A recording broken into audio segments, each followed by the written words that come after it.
This is Billy Carson, aka Forbidden Knowledge, and you're listening to Paranormal Hood Live Radio. They are the paranormal voice of the hood.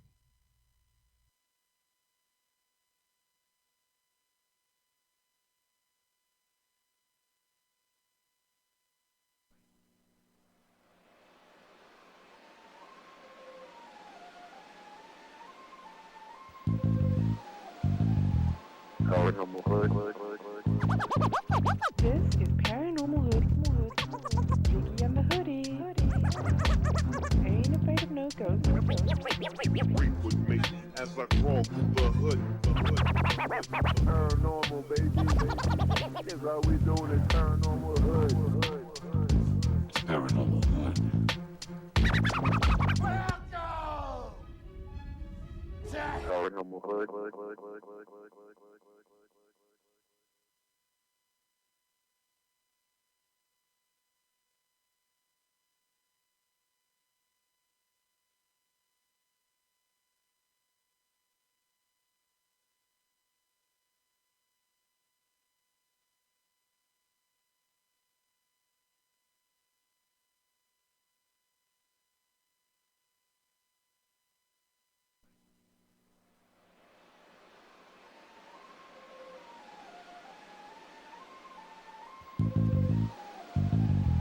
Paranormal Hood. This is Paranormal Hood. JiGGY and the Hoodie.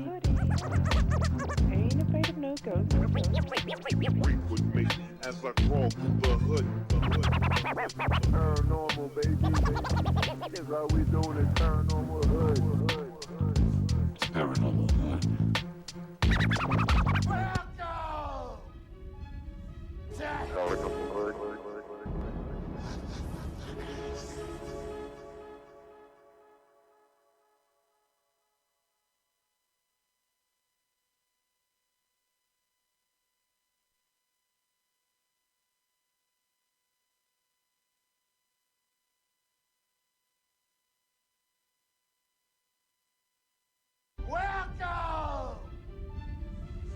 Paranormal Hood. Who the fuck is this? Paranormal Hood. Who the fuck is this? Paranormal Hood. Who the fuck is this? Paranormal Hood. If you're feeling lucky, duck, then press your luck. Breathe with me as I crawl through the hood. We are the paranormal voice of the hood. Breathe with me as I crawl through the hood. JiGGY and the Hoodie. Breathe with me as I crawl through the hood. You're listening to Paranormal Hood Live Radio with the sound of DJ Juan Land.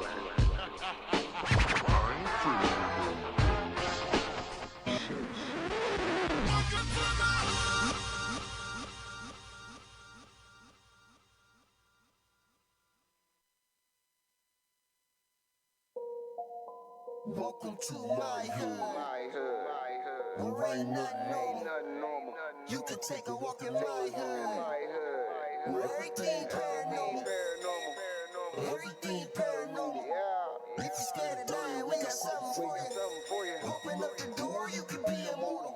If you really try to ride, step into the buckle up. I'ma show you where it's at. We gon' burn a couple blunts, we gon' pop a couple caps. I ain't talking about 4-5s from the strap. Psilocybin driving, so we headed off the map. What you know about? Tasting color, seeing sound with a crystallize. Turning nothing into something when we alchemize. Vandalize the lies with the truth. Ain't nobody wanna take shots to this proof. All we ever wanted was the answers. Looking for unique, but our vision keep us phantom. Phantom black man, ghost writing in a pentagram. I'm from the place where our thoughts meet the program. Not too many open to the power that they hold. Just know that when we shine, it's the reflection of your soul. Supreme beings moving, watch the galaxy implode. We are not alone. If you not normal, welcome home. Yeah. Welcome to my hood. Where ain't nothing normal. You can take a walk in my hood. Where everything paranormal. Everything paranormal. If you're scared of dying, we got something for you. Open up the door, you can be immortal. If you really trying to rise, step into the I gotta hold on to this feeling. I'll be seeing visions through the folds of the prism. Projecting all wishes, anything I want is given. Paranormal vision, you can call it supervision. Control the superstition, make them wonder how we do it. They seen us in the mud, now we out here making music. With the paranormal movement that's stronger than what you deal with. If Jesus was just a fraud, then hallelujah for Judas. Caesar is not the mob, so it just had to be Brutus. They hate when we on our job, cause persecution is useless. Proof that what we doing is more than just making music. Utilizing the truth, drop it off in the hood. Showing what's really good, the feeling is understood. We don't just what it means to get it by all means. Supreme beings move and watch reality explode. We are not alone, if you're not normal, welcome home, yeah. Welcome to my hood. Where ain't nothing normal. You can take a walk in my hood. Where everything paranormal. Everything paranormal. If you're scared of dying, we got something for you. Open up the door, you can be immortal. If you really trying to rise, step into the portal. See, some of y'all are late to the party. Oh, hold on. I'm late to the party. Shit. I found some old stuff, man, like this. Let's real quick. Paranormal Hood. Shout out to DJ Ron Blend. He did all the original. These are some of the original fucking theme songs. There's like 4 or 5 of them. Paranormal Hood.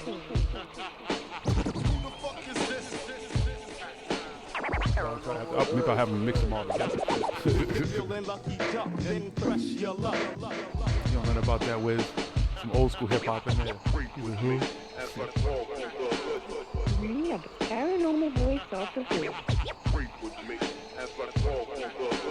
JiGGY and the HooDeeZ.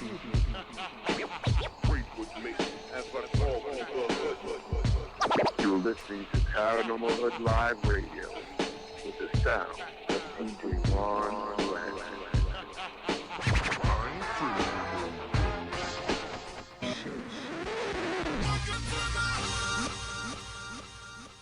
What y'all think about that one? I love them all. I mean, just the idea that someone was cool enough just to make some shit. You know what I'm saying? Thinking about us. Like, listen, see? And these are all original shit. See, that's what's so dope about it. Some good samples in there.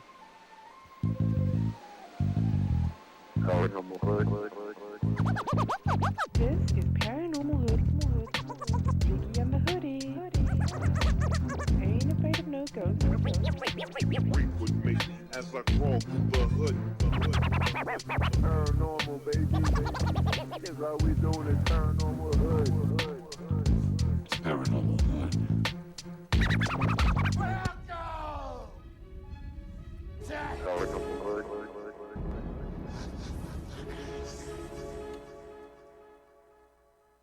You know, I say every good hero should have theme music, right? Well, that's our theme music. Because every good hero should have some.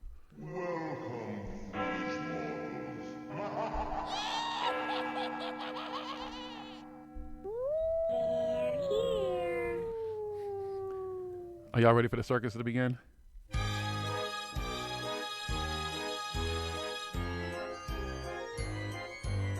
Round and round she goes.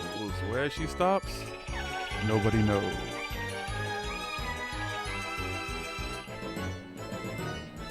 Keep your plans secret for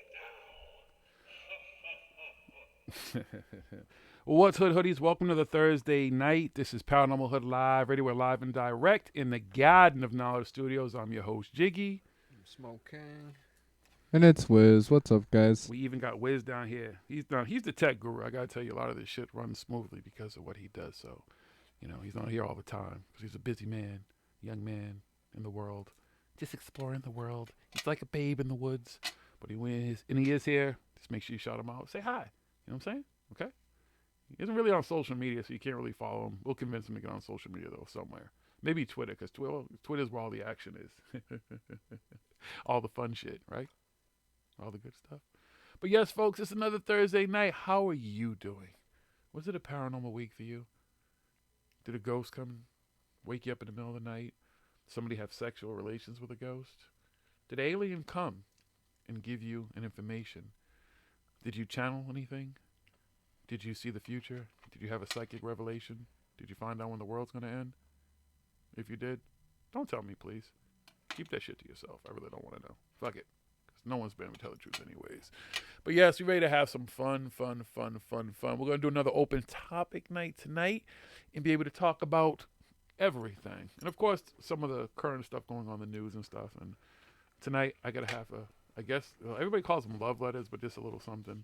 The CW, the great and honorable CW. Some of this will be dedicated to him because he had a really cool conversation last night that I kind of get, but I'm going to give my take on it. Okay? Our kind of take on it. So be prepared for all that. And of course, whatever you guys want to talk about too. That's kind of how it works with the chat, especially when we're open topic. We'll talk about stuff and you guys can chime in and we'll keep it popping and going. I don't know. Are we on Google Hangouts tonight? No, we're just on YouTube tonight. We're just on YouTube, so there's no Google. Yeah, we didn't do Google Hangouts. All right, cool. So yeah, we don't do no. There'll be no Hangouts. This man has zero clue about anything tech. Don't listen to him. You. That's talking about you. Ergo, me asking you the question. See, I said it was not a rhetorical question. I was asking you. So I don't know anything about tech, and then you answered the question, which was going to answer me being able to tell people that no, we can't do any Google Hangouts, and there won't be anybody fucking trying to chime in tonight. But we'll do that soon because this kind of got sparked too. I'll just let you all know because I hit some people up because I wanted to do a panel, and I still would like to do a panel on people who are willing to talk a little bit about race and all of this and stuff. And this isn't. I just want to point this out because smoking is going here to go do something. So before we get into news and stuff, I just want to point this out. Yes, I am a black man. I'm not. I've been on this planet for 49 years. I'm not paranoid. I'm not any of that type of stuff. I know the real world. I've lived in the real world. Was born and raised, I've lived in Boston, in the area my whole fucking life, okay? People forget one thing about Boston, Massachusetts, that you don't really think about on a daily basis. Started in Plymouth. The motherfuckers landed down there. You know, we didn't land on Plymouth Rock. Plymouth Rock landed on us, and it worked its way from there. So the history of this place is old. I think the only oldest city than the history has older history is it's something in Florida. There's some little place in Florida, Saint something in Florida. That's probably, I think it's the oldest city in the country actually. But, you know, a lot of stuff began here. So, you know, I've been through a lot, enough to know things. From race to, and not just black people, everything. You know, I grew up in a neighborhood where it's very, very diverse. My neighbors were everything. A little known fact, and I'm going to say it here, that most people, and it's not that it really means anything, but I went to school with Mark Wahlberg, with Donnie Wahlberg, with Jordan Knight, with these guys and stuff like that. Like, that's who I was in school with. Mark was a friend during the time because we both only spent 1 year at that particular school before he dropped out. And then I dropped out, but I went to another school, but then I dropped out after that. But so my friendship, my friends, tight friends, everything have always been a very diverse group of people. So I don't come at this as someone who's like a Black Panther who just everything is black and everything. I understand how the world works. I have a very mixed family. So I have no issues with race. I have issues with people who have issues with race and about all of it. Homophobia, misogynist, sexist, all this type of stuff. So that's the type of stuff that I'm going to be pointing out tonight. So I just wanted to preface it that for people who think this is just going like I'm a black dude who just rants about black shit. This is not just a black thing. This is how I see this overall. And I've pointed this out about exclusivity and inclusivity. No, I'm not black and I see it the same way. I mean, a lot of people do. I think that people are afraid to have the conversation. There's so, you know what, we're going to do the news and do all that stuff before we get into this because this is going to be part of the topic tonight because this is going to be a little bit deep. But I really would like to have people chime in on it and stuff like that and tell me kind of how you feel and what you see. And this, again, well, it's open topic, so everybody can have a little time. You know, we'll try to see what you guys say in the chat and everything and bring it up, and we'll see where it goes. All right? So don't be scared. You know what I'm saying? Let's see. Who is in the chat before we do the news, before I do my little spew? What's up? Genocide, obviously. You Genocide. Got a wrench, y'all. Round of applause. UFO Gandalf. Out of Mind. Who else is in here? I know it's Hey Baby. Brad Gray. G'day, Brad Gray. Say what accent. He was like, G'day. Am I saying it right? I hope so. Am I saying it right, Brad Gray? Well, I'm trying. But anyways, yes. So, okay. Because before we let it loose, we'll do the news and stuff. Because news can always be fun and candid and different things, okay? So anybody who doesn't understand, let me get some music going here. Let's see.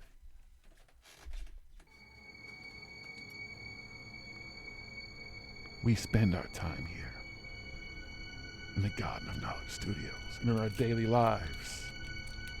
What are we doing? Looking for that weird, that strange, that odd, that different, that not necessarily mainstream news of paranormal nature. Now that news could be here on Earth. And yeah, I said Earth, motherfuckers. E-R-F. Okay? I know how to spell it the other way. I like Earth. Or maybe it's up to the moon right behind me while I say Michael Jackson presides. He's about to do his nightly performance, y'all. Or maybe it's up to Mars, the supposed red planet.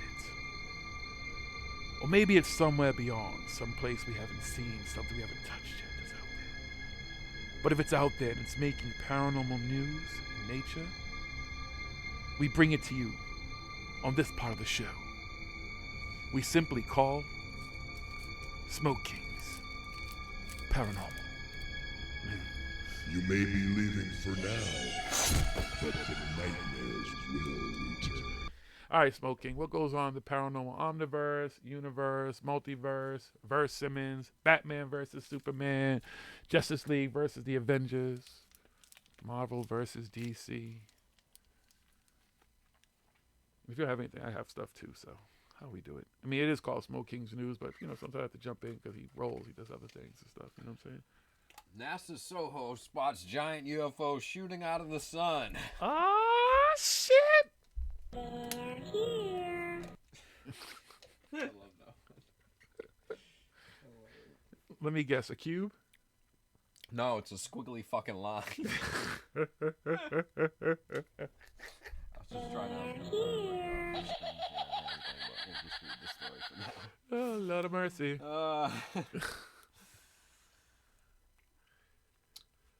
The prospect of finding life in space has been on every conspiracy theorist's mind. Previously, when a few fossil-like structures were discovered on Mars, theories emerged proposing the possibility that aliens existed in an ancient civilization on the Red Planet. And recently, NASA's Solar and Heliospheric Observatory spotted something unusual in the vicinity of the sun. They're here. It's aliens. It's always aliens. I gotta work on Giorgio Tsoukalos' voice. He's got a voice I could probably, since I can do David Wilcox so well that I'm gonna have to start working on my Giorgio Tsoukalos, guys. You know, that's actually been a request, this everybody knows, for David Wilcox, and they want CW to do his Richard Dolan. Maybe we could do a rap battle with him. I have to figure out if I can do David Wilcox rapping. Yep. Oh, out of mind, you got it.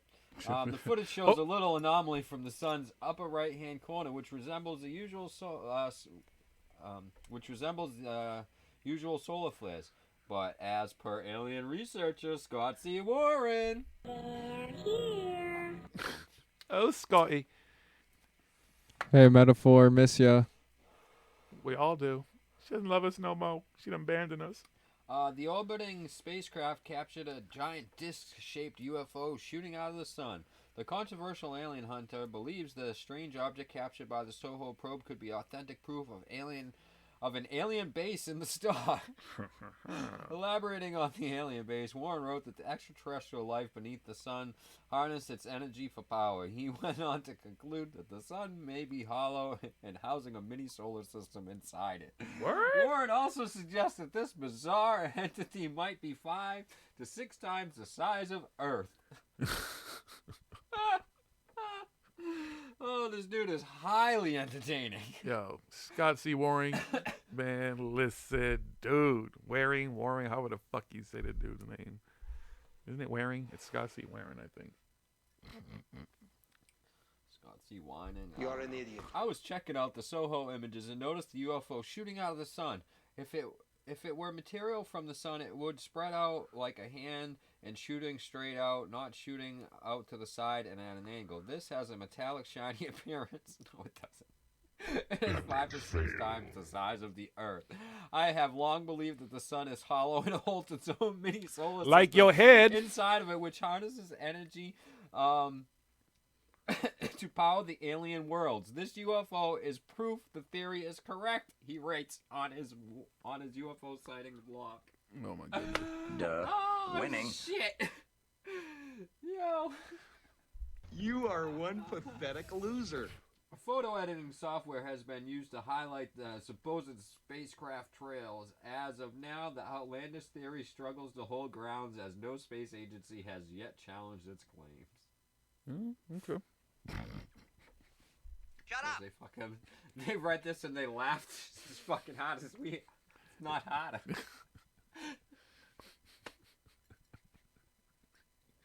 Did he tag NASA in the tweet? Is that it? That's it for that one. Wow. You know what, Scott?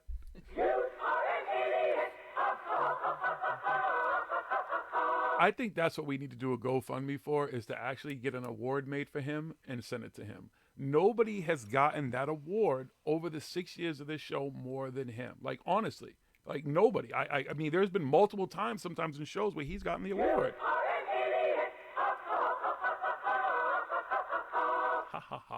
Okay, to everybody who wants a wrench right now, you have to join our Patreon, sign up for a membership, donate Super Chat. Give to our PayPal. Give to my PayPal. It's at you. I mean, no, I'm just kidding. You all get a wrench. It's at Tyler. It's secure. We don't even. You know what I mean? I don't even know. I like that. That was a good throw in there. Oh Lord. But yeah, Scott C. Warren, we're gonna have to. That's what we need to do. We need to give him like the ultimate award because he's definitely earned it over the years. Nobody's got it more than him. Hell yeah! And Everybody Scott, gets a wrench except for Meta4. You are a huge she don't come to the show no more. Yep, we don't trust her. No, I'm just kidding. You get a wrench. Lisa, sure, you can have a wrench. Remember, children, with great power comes great responsibility. Who can name where that line comes from? In the chat. See who else is a nerd in here with me. You are a huge nerd. Listen, I don't even know who he's giving out. See, he gives out the wrenches. I don't have that power. I don't even know who he gives them to. He gave me one day, and I was like, I got a wrench. Imagine that. Like, I had to wait to get a wrench, too. All right, so let's see. I have a story here. Let's get back to the news. Curiosity snaps strange glowing light on Mars. Uh-oh. A new photo snapped by NASA's Intrepid Curiosity rover appears to have captured a mysterious glow on Mars. The photo, which seems to show a light floating above the planet's surface, was taken on June 16, or Sol 2438, of Curiosity's mission to explore the red planet. Martian days are known as sols and last for 24 hours, 39 minutes and 35 seconds. So a little bit longer than ours? Is that what that means pretty much? Ours, 24 hours, 39 minutes, and 35 seconds. So a little bit longer. Meaning a year on one orbit around the sun is 668 sols, or 687 days. Well, damn. But suffice to say, it's probably not an indication of alien life, although NASA was happily admit it's an anomaly. So what is going on here? Curiosity has been... Oh, fuck. Excuse me, hold on. That just popped up. Really, fuckers? Excusez-moi, s'il vous plaît. Merci. Way to go. Curiosity has been roaming the surface of Mars since 2012, sending back copious amounts of images, including selfies, that's in parentheses, including selfies, for data scientists to wade through. The space probe has 17 cameras on it, the most of any NASA planetary mission. So that's a lot of images, and some of those have featured anomalous lights too. It could be as simple as a shiny rock catching and reflecting the Martian sunlight, or it could be cosmic rays. They're both pretty common and have been spotted before. Occasionally it's just lens flare from the camera. Curiosity takes pictures using two nav cams that act as its left and right eyes. If it was light glinting off a particularly shiny rock, it would likely be snapped up by both cameras, although that isn't always the case. In this instance, the photo was taken by the right nav cam that apparently the left The left apparently preoccupied with attempting a selfie. What? If you're thinking it may have been a particularly clever alien spacecraft that knew how to avoid at least one camera, it would have to be an incredibly speedy spacecraft too, as the raw data shows the image taken fractionally before and after the image was snapped, and neither shows the blob of light. It's more likely the bright spot is a cosmic ray, as according to NASA, they pop up in images Curiosity sends home each week. Uh-oh, there could be aliens there every week. In the thousands of images we've received from Curiosity, we see ones with bright spots nearly every week. Justin Mackey, leader of team that built and operates Curiosity's nav cams, explained back in 2014 after another image made the headlines. This can be caused by cosmic rays, hits of sunlight, glinting from rock surfaces as the most likely explanation. Cosmic rays are changed particles that whiz around the cosmos and occasionally collide with things like cameras. Because Mars' atmosphere is thinner than Earth's, it doesn't block as much cosmic radiation, so we are more likely to see them. So if this happens every week, why has this photo caused a bit of a stir? Because people really want to believe in aliens. I mean, it is light, but hey, they're just hiding the aliens up there, dude. I mean, you can see the light fucking clearly. See that shit? I mean, you can see that shit clearly, but yeah. I mean, could it be because there's other parts of that craft up there too, though, right? It could be. I don't know. That's all kinds of shit that it could be. So whatever, anything's possible. Silence, Earthling! Later. In your story.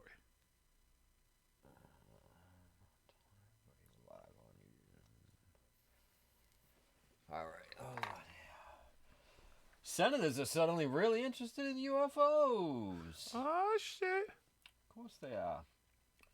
3 U.S. senators received a classified briefing on reported Navy encounters with unidentified flying objects, Politico reported on Wednesday, including Vice Chairman and Senate Intelligence Committee Senator Mark Warner.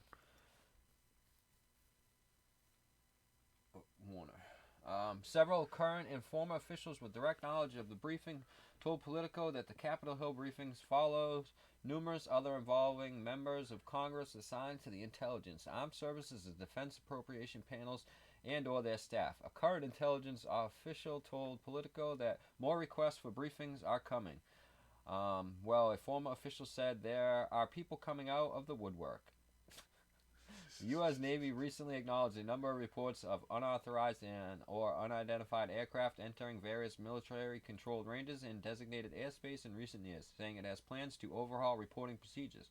While the Navy did not lend its support to theories that the incidents are evidence of extraterrestrial life, far from it, it is effectively stating that the incidents need to be further investigated. Those notable incidents include a 2004 incident involving a guided missile cruiser that the New York Times reported had been tracking mysterious crafts for weeks, with 2 FA-18 pilots sent to investigate, reporting a sighting of an aircraft of some kind of whitish that was around 40 feet long and oval in shape, hovering over the ocean. Another incident involved mysterious objects supposedly picked up on an advanced radar system by pilots flying off the USS Theodore Roosevelt in 2014 and 2015, with some of the incidents recorded on video. There is ample skepticism about these accounts, with potential explanations including drones, foreign military craft, equipment malfunction, and or mixtures of all the above. They're here. According to the report by the Times, the Pentagon also spent $22 million from 2008 to 2011 on a shadowy program called the Advanced Aerospace Threat Identification Program. The project generated troves of reports but little meaningful evidence and has sometimes been characterized as a pet project for former Senator Harry Reid. Earlier this year, Motherboard reported that funded research on topics like transversible wormhole stargates and negative energy, and warp drives, dark energy, and the manipulation of extra dimensions. Is that the story? Nope. No, there's more. But Yep. wait, there's more. Just by real quick, y'all. Everybody, you actually answered the question wrong. It was from Spider-Man, but the actual quote came from Ben Parker, his uncle, who simply said, "Peter, with great power comes great responsibility." So you were semi-right, but everybody was wrong. I don't know if Yoda said that, though. I don't believe Yoda would have regurgitated that line. It was something different.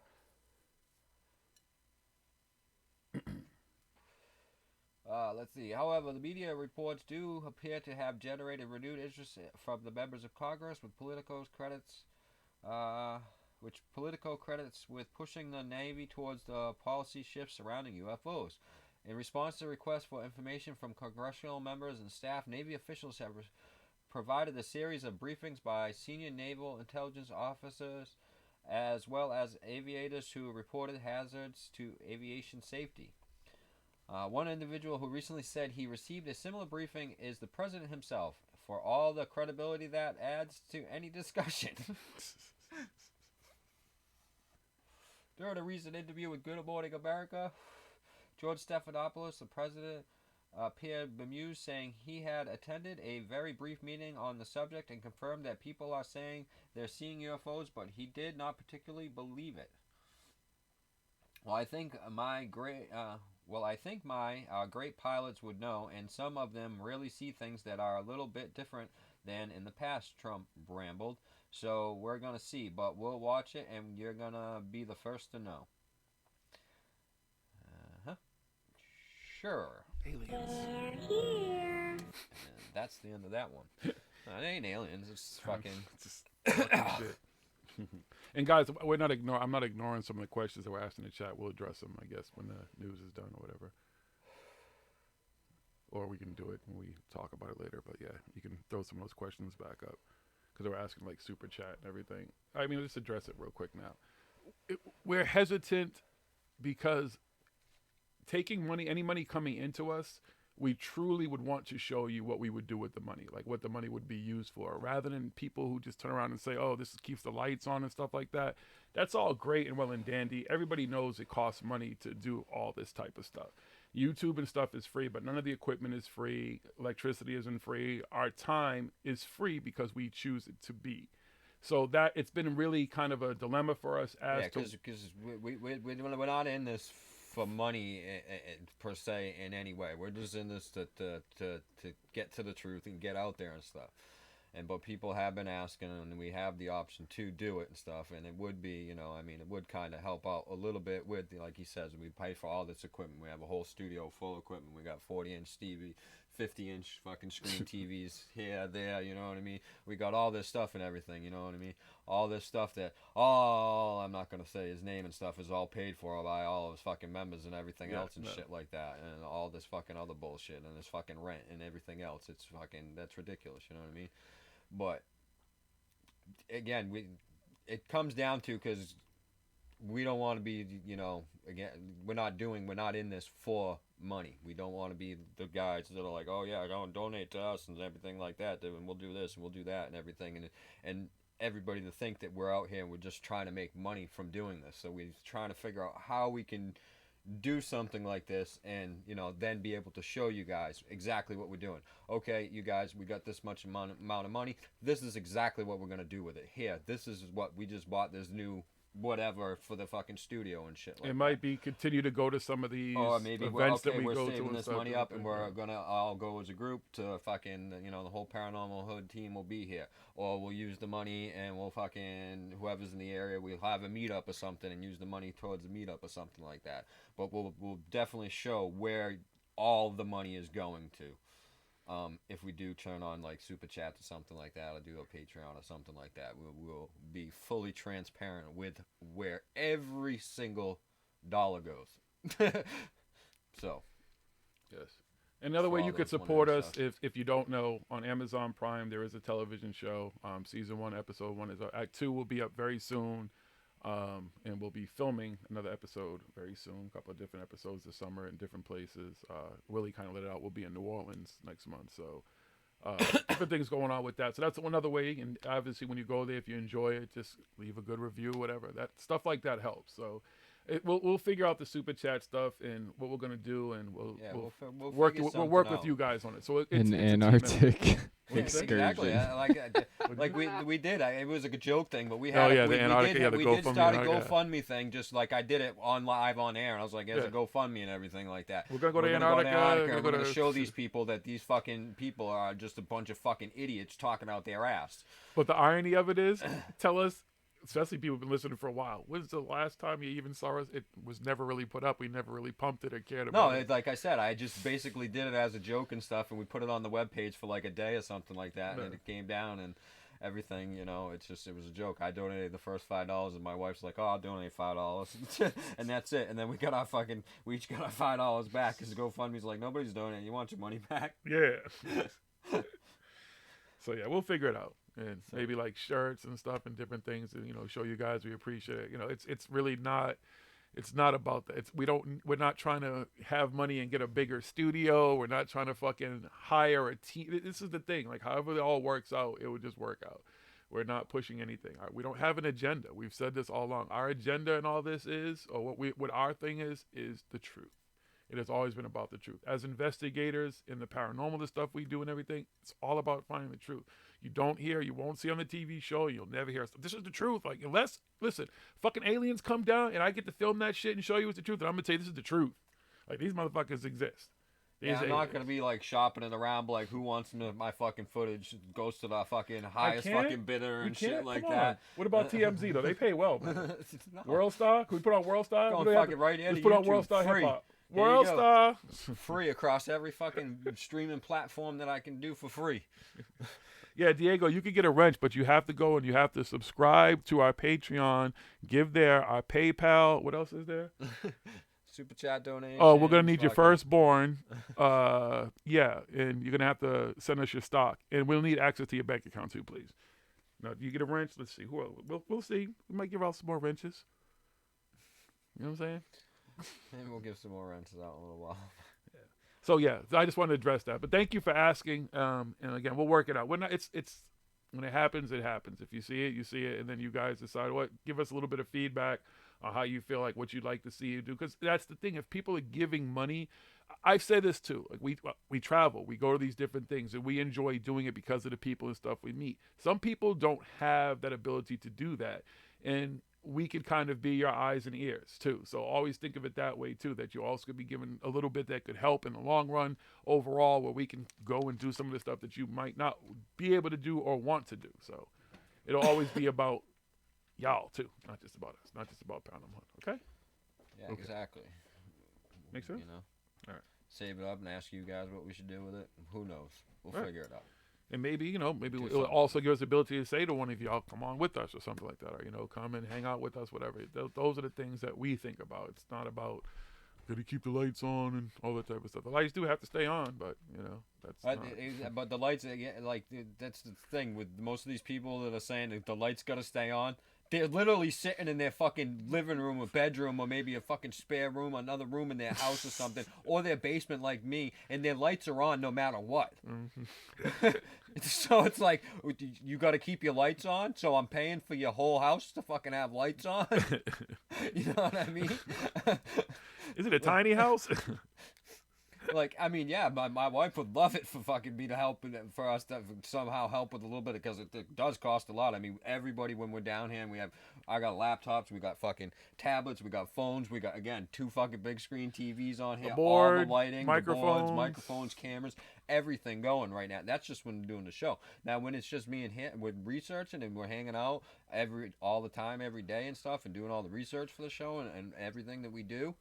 All right, the camera won't be on and the board won't be on. One of the TVs won't be on, but everything else is on. So, I mean, Showing aside, but that actually, I dig that, because we do want to do the backyard anti-con. So, I mean, that again, that's a good idea. See, that's what I'm saying. The feedback like that was stuff that would definitely be used towards. Yeah, that's what that's what I mean. We'll do like some kind of a meetup and do something and put it towards something, and but again, anything if we do, we will show you everything. We will be transparent. Okay, I'll show you. Boom. This is all the super chat donations for this fucking whatever this month. However they disperse it out, and this is everything that we bought, and this is what's left over, and it's going towards the next thing, or whatever the fuck it is and shit. And you guys will get everything. We will be fucking, fully open and shit, unlike everything else in this fucking world. All right, let's see. I got another story here. We'll do a couple. We just Diego. We were just reading about that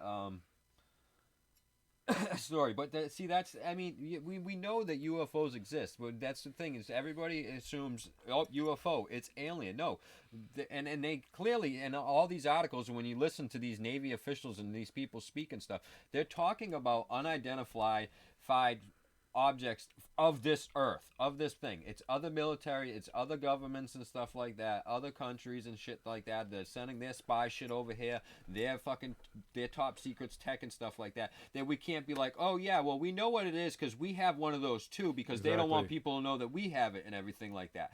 It's also people flying drones publicly, people flying drones.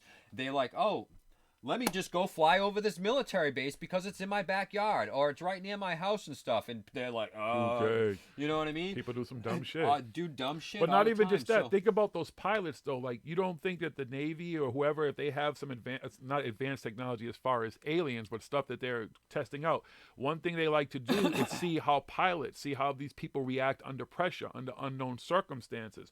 So let's see, what can we do? Let's fly one by these guys. Because if you listen to the two Navy pilots speaking, at one point there's where he says, oh, is that something? They bleep out what it is, and they redact it so you don't know what it is because it's a top secret exactly thing. And they're like, oh no, I don't think that is. I don't think that's one of those. So what do they even see that we don't know about? They knew something that we don't know about that they couldn't say, but they didn't know about whatever this thing was, so they weren't part of that project and weren't privy to knowing that and stuff like that. Again, a lot of this stuff is seen on the advanced radar system, which they were just talking about in the article and stuff like that, which is known to have glitches and things like that.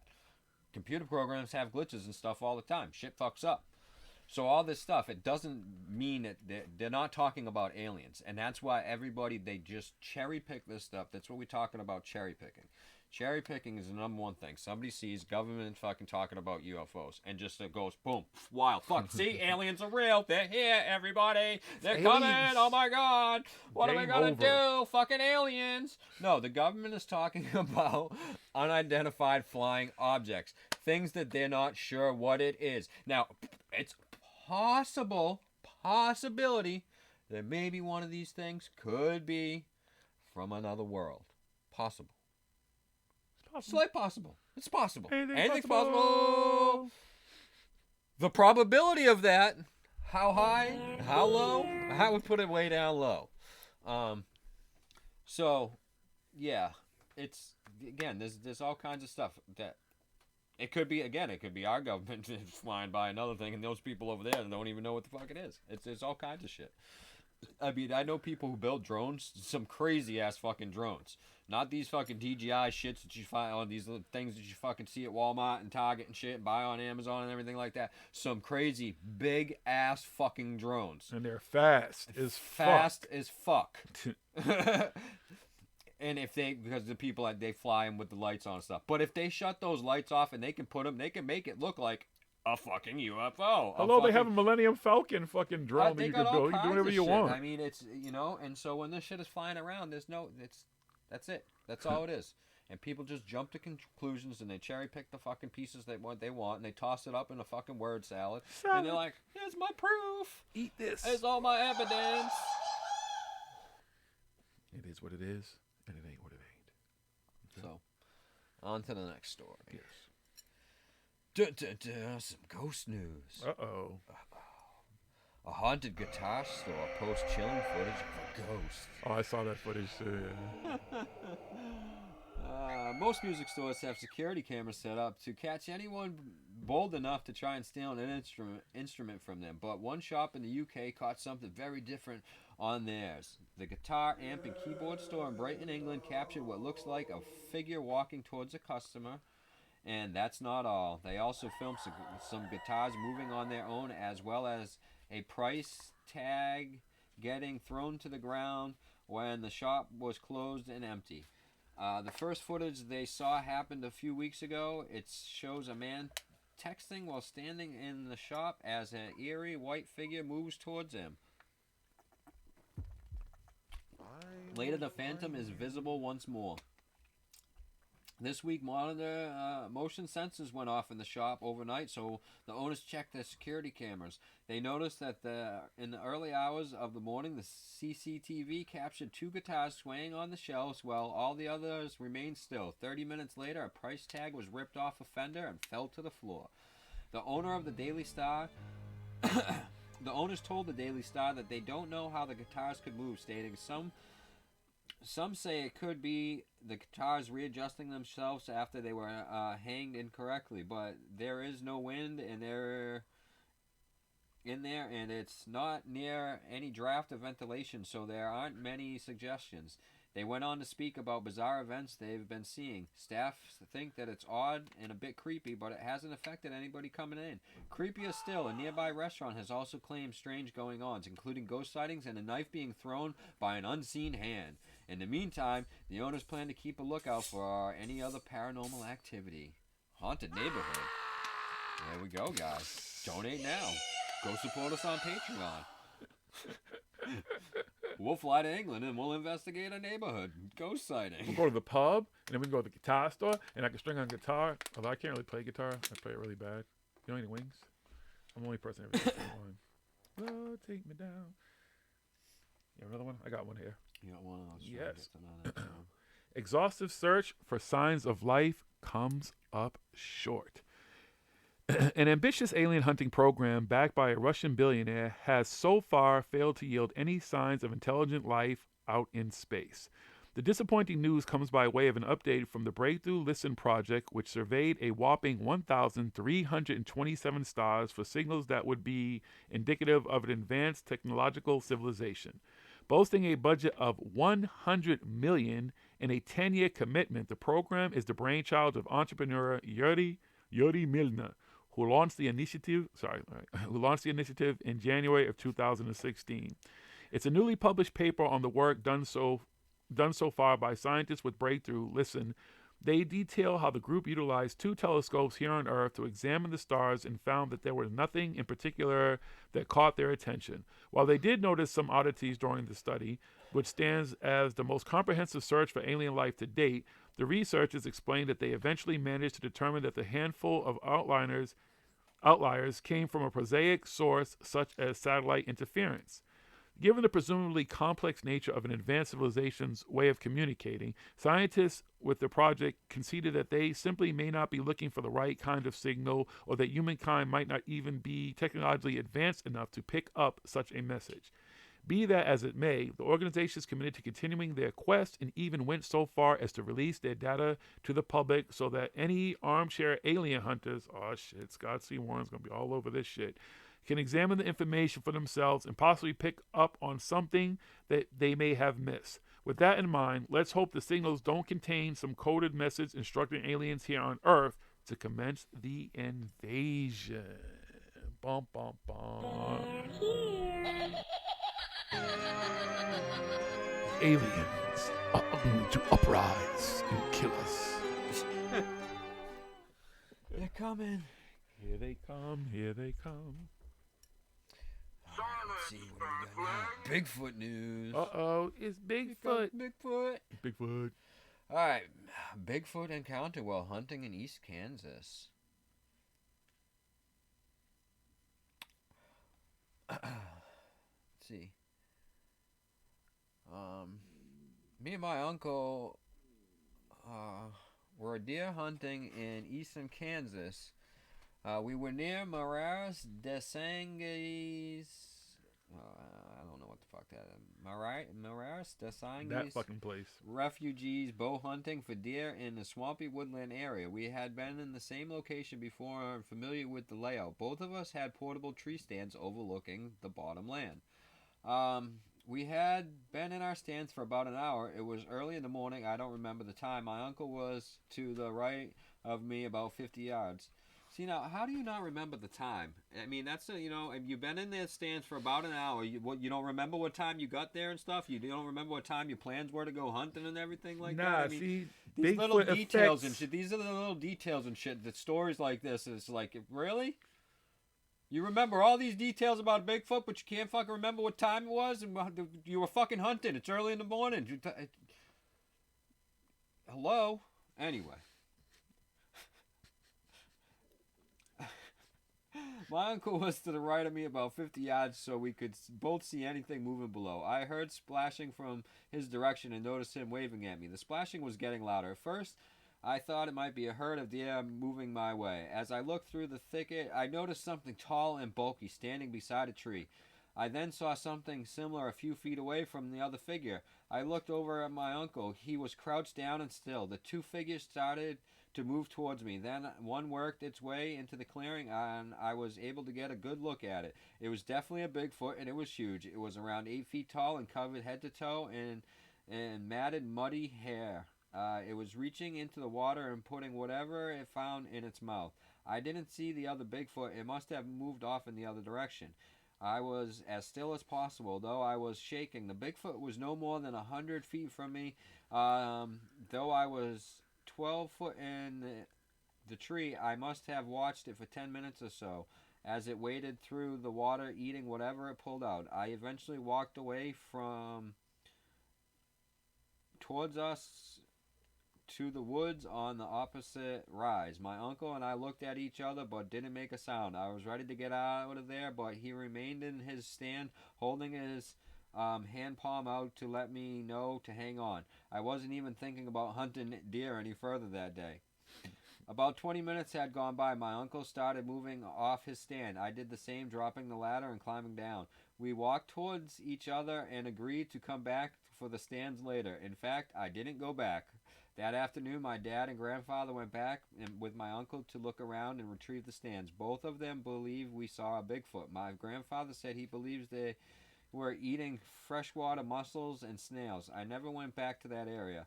Though I still hunt, that was the only time I had ever seen anything like that. I'd be interested to know of any other sightings in this area of Kansas and western Missouri. Anything's possible. Could be Bigfoot. And we believe in Bigfoot too, Gary. We're trying to find evidence. Some real evidence. Not some random shit. Hey, we may have had a Bigfoot encounter ourselves. We just don't know if it was Bigfoot. We don't know what the hell that was. Could have been. Might have been. Anything's possible. Anything. That it? We done with the news? Anything else over there? Alright, let's see what this one is. This just popped up. Alright, Airbnb Adventure launches an all-in-one tour from UFO searching to a round-the-world trip. From searching for UFOs in Arizona to tracking lions on the foot of the Samburu Guides in Kenya, a new category of adventure travel is now on the menu at Airbnb as the home-sharing startup expands its offerings. The company's latest foray into tourism, called Airbnb Adventures, will start with more than 200 global activities. The offering is an extension of its tour services, which started in 2016. Adventures will offer more elaborate multi-day trips where hosts act as tour guides, arranging itineraries, accommodations, meals, and costs for up to 12 people at a time. Some of those being offered allow customers to ride camels across the Moroccan desert, kayak and bike the Mekong River Valley in Vietnam, and explore cowboy life in the American West. Other adventure tours listed include snow camping with an overnight stay in an igloo in Canada's Elfin Lakes, a farm stay in Indiana, Amish country, a culinary kayak tour in Sweden, and a trek in the Amazon jungle. Come on, it doesn't tell you anything else about the UFO. Let me just skim through this real quick. What the fuck's the UFO trip? You could do around the world in 80 days, but it doesn't say anything else about the Arizona fucking UFO thing. So we'd have to go and check it out, though. So if you want to go fucking UFO hunting in Arizona, you can do it on Airbnb now. Cool. Sounds like fun. Dude, I got a cool story. This picture. Hold on, I just want to show Smoke Queen the picture. What does that look like to you? What does that look like to you? The bottom of a pumpkin. A rotten pumpkin. What does that look like to you? Or an asshole. Thank you. It looks like a butthole. All right. NASA spots curious new crater on Mars. NASA's Mars Reconnaissance Orbiter recently caught sight of a curious new feature on the surface of the red planet a fresh crater. The impact site, which reportedly measures around 50 feet wide, was photographed by the satellite back in April, and the images was released to the public this week. Based on past observations of the area, it is believed that the crater was created sometime in the last 3 years. In a testament to the awesome power of Mother Nature, even in space, astronomers say that there was a sizable scar on the surface of Mars was probably created by a relatively small object of around 5 feet wide striking the planet. Of specific interest to scientists is that the blast wave from the formation of the crater is still distinctly visible in the image captured by the MRO. Astronomers also note that the colorful impact site provides a glimpse of what lies beneath the dust which coats the red planet. To that end, they say that the dark areas in the image are probably basalt, and intriguingly, the bluish parts may actually be ice that was exposed to the Martian atmosphere by way of the impact. Between the breathtaking crater and last week's Starfleet logo, NASA is beginning to give amateur anomaly hunters a run for their money when it comes to finding weird stuff on Mars. That still look like a butthole, though. I wish y'all could see this picture. If you're not, go look it up. That shit like a butthole. I think some of the people in the chat have already seen it. And that bluish shit, that's herpes. What was it? Who was it? Bill? You ever Bill Burr when he roasted fucking Philadelphia? You ever hear that shit live? Oh yeah. And he talked about the whole city, like all your mothers got fucking herpes in their butthole. That's what this looks like, right in the middle of their butthole. Yeah, he's like right in the middle of their buttholes. But it really looks like a picture of somebody's butthole. Brown mound. Two in the pink, one in the stink. All right, one more quick story. This one's for Cool K up in Canada and anybody else out Oh, there Canada. Yeah, you're the North, Cool K. Congratulations to your Toronto Raptors for winning their first championship ever, Cool K. I know you're happy about that. Even though y'all got to teach your fans how to act, though. They shooting people and stuff. No, she knows. Trust me, she knows about that. But then, what's up with y'all shooting people at a rally? Your first rally for basketball ever, and fools don't know how to act, shooting each other and shit. But congratulations to the world champion NBA Toronto Raptors. Kawhi Leonard went to the team, got his first championship. Damn. All right, UFO sightings down in Canada. Uh-oh. What's going on up in Canada, Cool K? They're all aliens. They don't cite them anymore because they're all aliens. Canada had the lowest number of UFO sightings in almost a decade last year, but that doesn't mean aliens are giving up on us. The 2018 Canadian UFO survey, recently released by ufology research, reported 937 documented sightings across Canada. This is a 15% decrease from 2017 and the lowest amount recorded since 2009, ufology research coordinator Chris Rotowski said sightings fluctuate year to year. It could indicate that more people are spending more time looking down at their phones rather than up at the sky, he said. Each year, the Manitoba-based research group publishes a report based on detailed observations from witnesses and data extracted from reliable UFO sightings websites. What's that fella? We have a guest. I don't know if you guys can see. I don't see on the camera. She's too low down right now. She's too low. Hi, Dragons pretty girl. down here right now. Let's see here. The group started collecting and publishing the UFO data in 1989, help researchers understand the heavily debated phenomena. For the purpose of the survey, a UFO is defined as an object seen in the sky which its observers cannot identify. Rotowski and the research group received a lot of reports from credible sources that have strong observational abilities, such as pilots, air traffic control operators, military personnel, and weather station operators. But still, most people deny UFO sightings or question their legitimacy. Excuse me.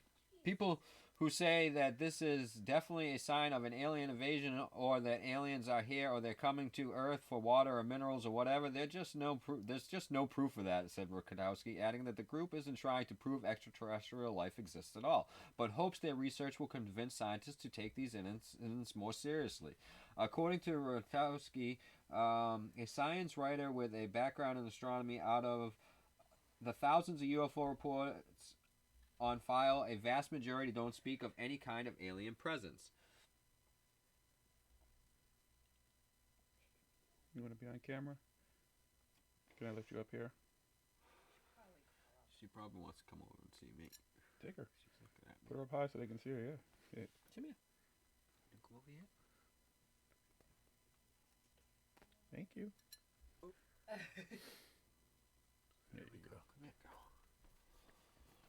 There you go. Another co-host. Don't go too far. I got an animal phobia. I got dragons. I got tortoises.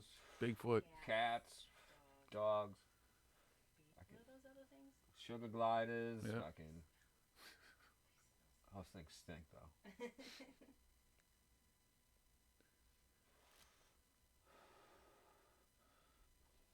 We're smoking Paranormal Hood.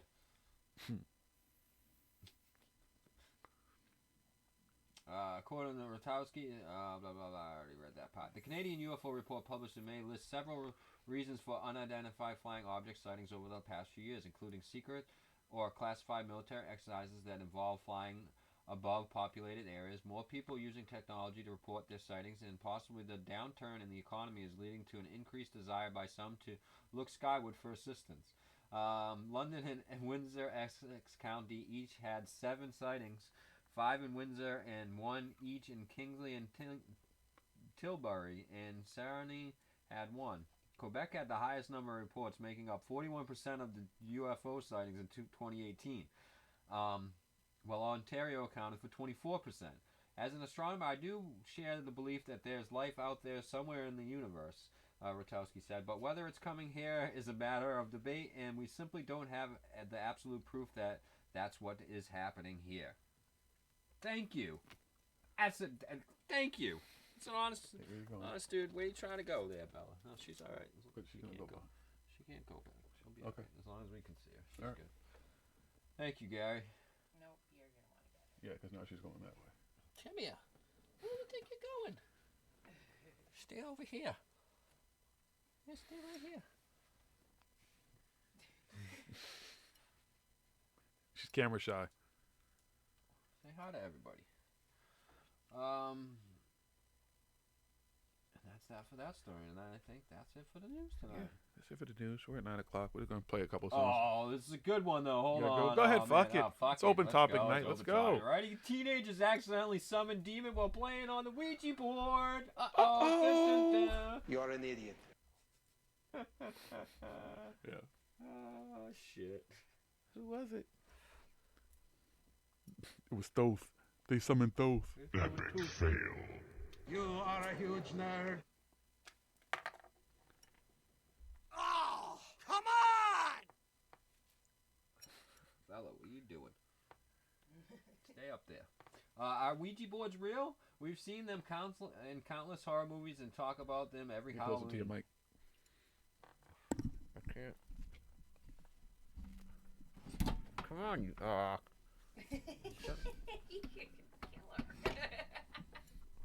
Go back over there. Go back to mommy. That's where you were nice and calm. Fix my blunt.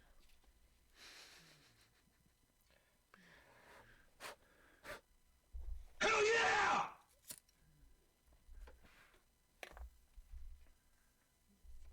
All right, teenagers and adults alike from every generation history, not every generation history, often are curious about how it works and will usually give it a go at a get-together. The earliest mention of Ouija board-like seance date back to Roman times and was made popular in the United States beginning in the 1890s and was originally labeled the talking board. The board itself contains a number of options that a spirit or demon can communicate with humans, such as numbers, letters, yes, no, and goodbye.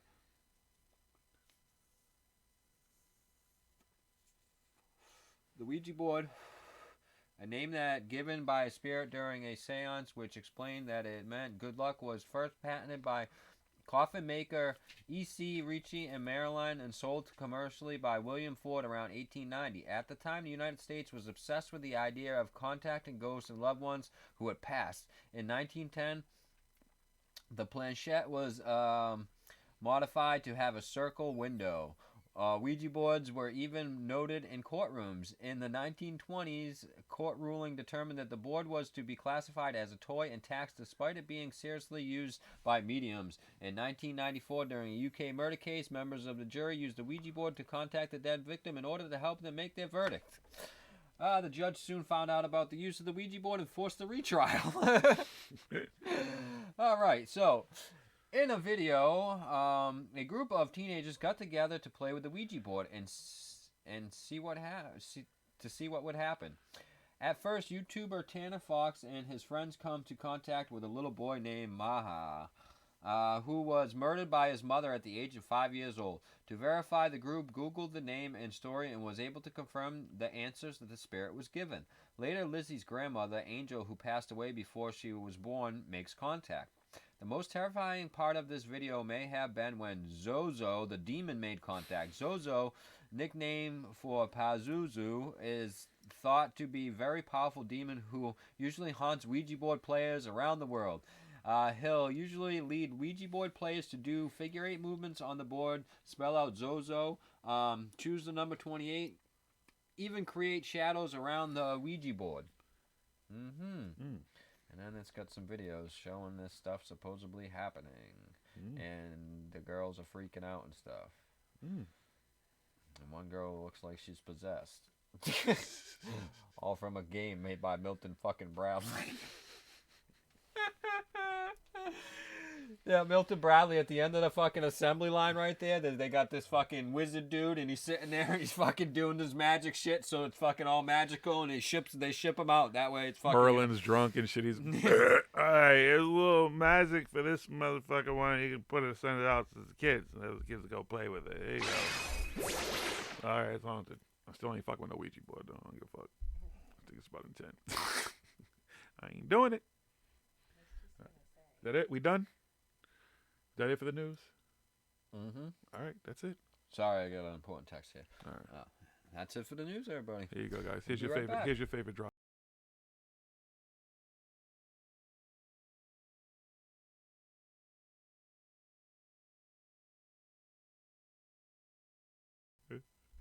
This always cracks me up. I don't know why.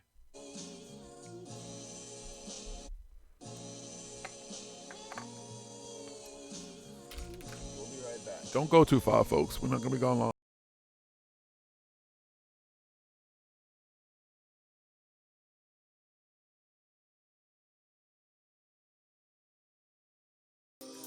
Are we about to share it though?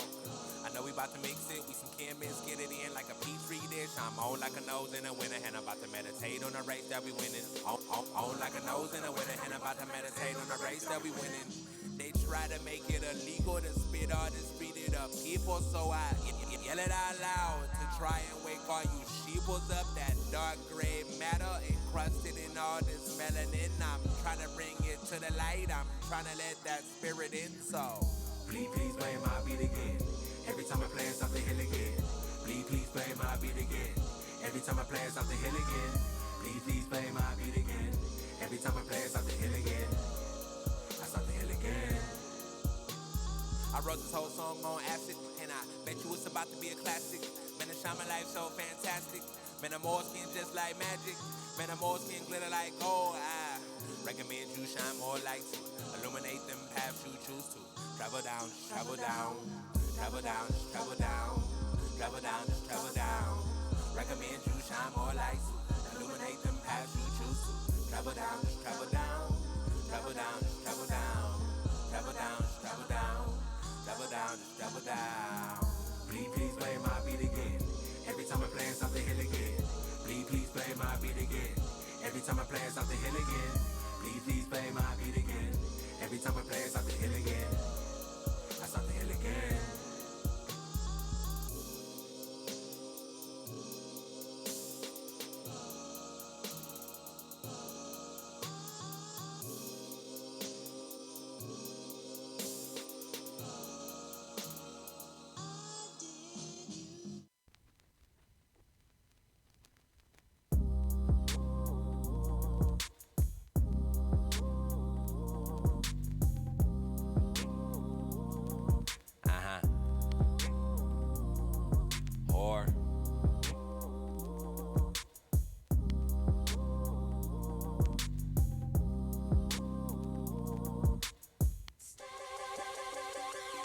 I heard you down for the cause.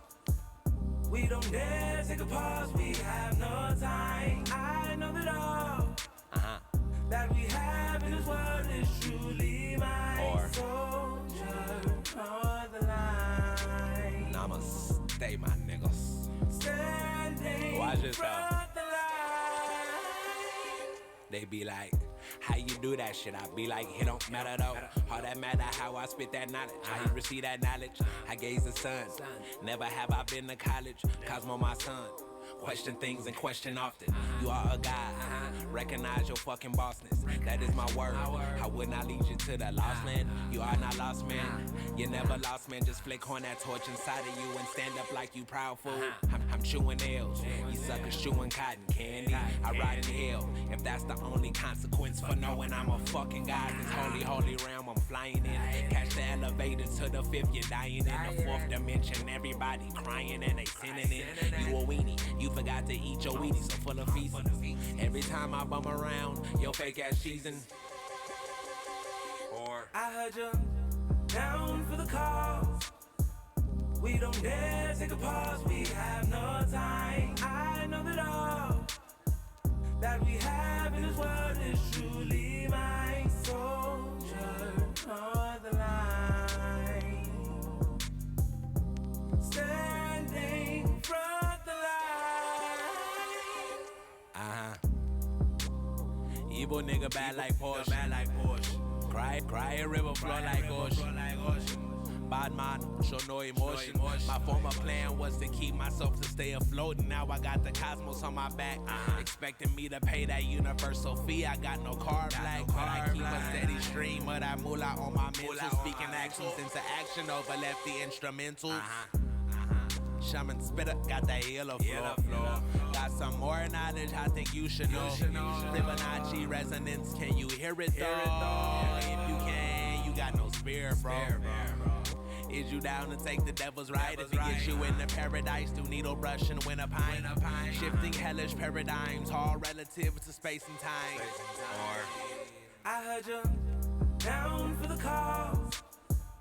We don't dare take a pause. We have no time. I know that all that we have in this world is truly mine. Soldier on the line,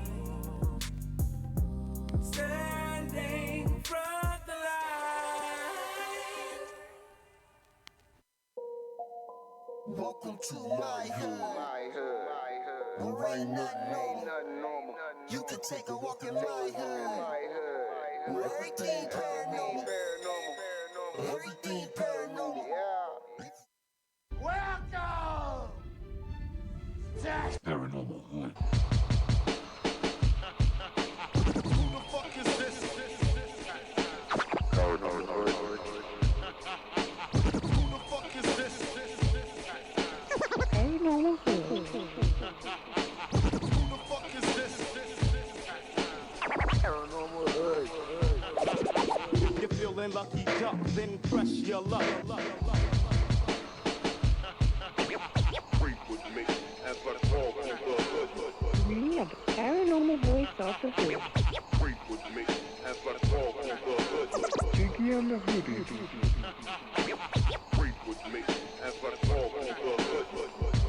You're listening to ParanormalHooD Live Radio with the sound of DJ Juan West.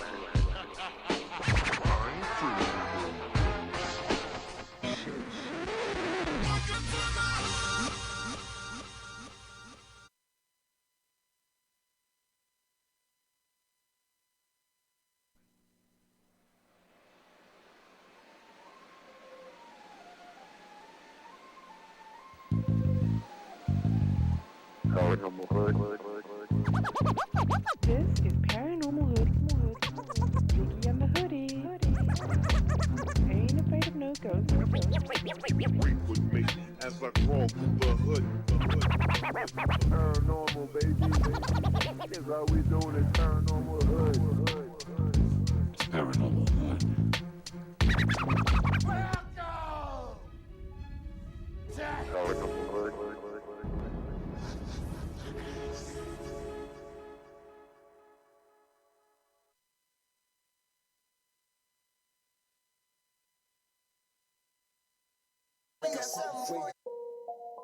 Welcome to my hood. Where ain't nothing normal. You can take a walk in my hood. Everything paranormal. Everything paranormal. If you're scared of dying, we got something for you. Sorry, folks. You had to listen to a little bit of the old music, then you can hear the new theme song. I had to buy Smoking a little time. Just may just have to rock out with me till he gets back. I ain't talking about 4 5s from the strap. Psilocybin driving, so we headed off the map. What you know about? Taste of color, seeing sound with a crystal. 9/11. What's up, Chris? When we alchemize, vandalize the lies with the truth. Ain't nobody wanna take shots to this proof. All we ever wanted was the answers. Looking for unique, but our vision keep us phantom. Phantom black man, ghost writing in a pentagram. I'm from the place where our thoughts meet the program. Not too many open to the power that they hold. Just know that when we shine, it's the reflection of your soul. Supreme beings moving, watch the galaxy unfold. We are not alone. If you're not normal, welcome home. Yeah. Welcome to my hood. And ain't nothing normal. You can take a walk in my hood.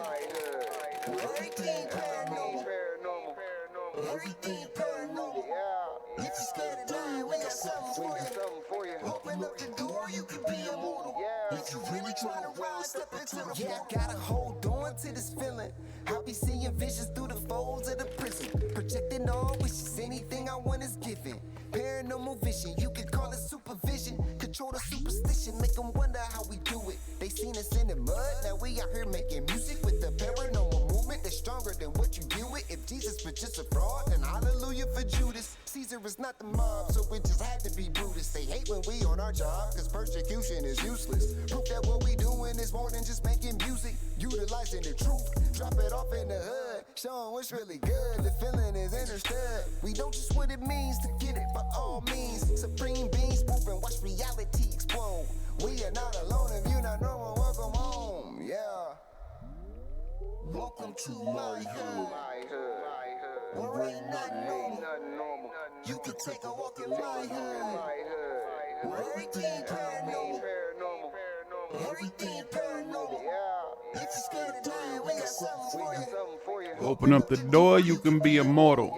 If you really trying to rise, step into the portal. Step into the portal of Paranormal Hood. That's our theme music. Every good hero should have theme music. In compliments to SOTOV and DJ Ron Blends, because you heard all the different theme songs we've had over the years, and there's still more of them, but they made our theme music.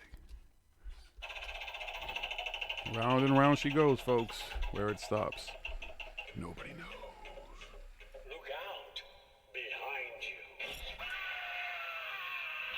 Did y'all look behind you? I looked behind me. There was nothing there. I'm back. We're back. Smoking had to make a blunt run, so he'll be back soon.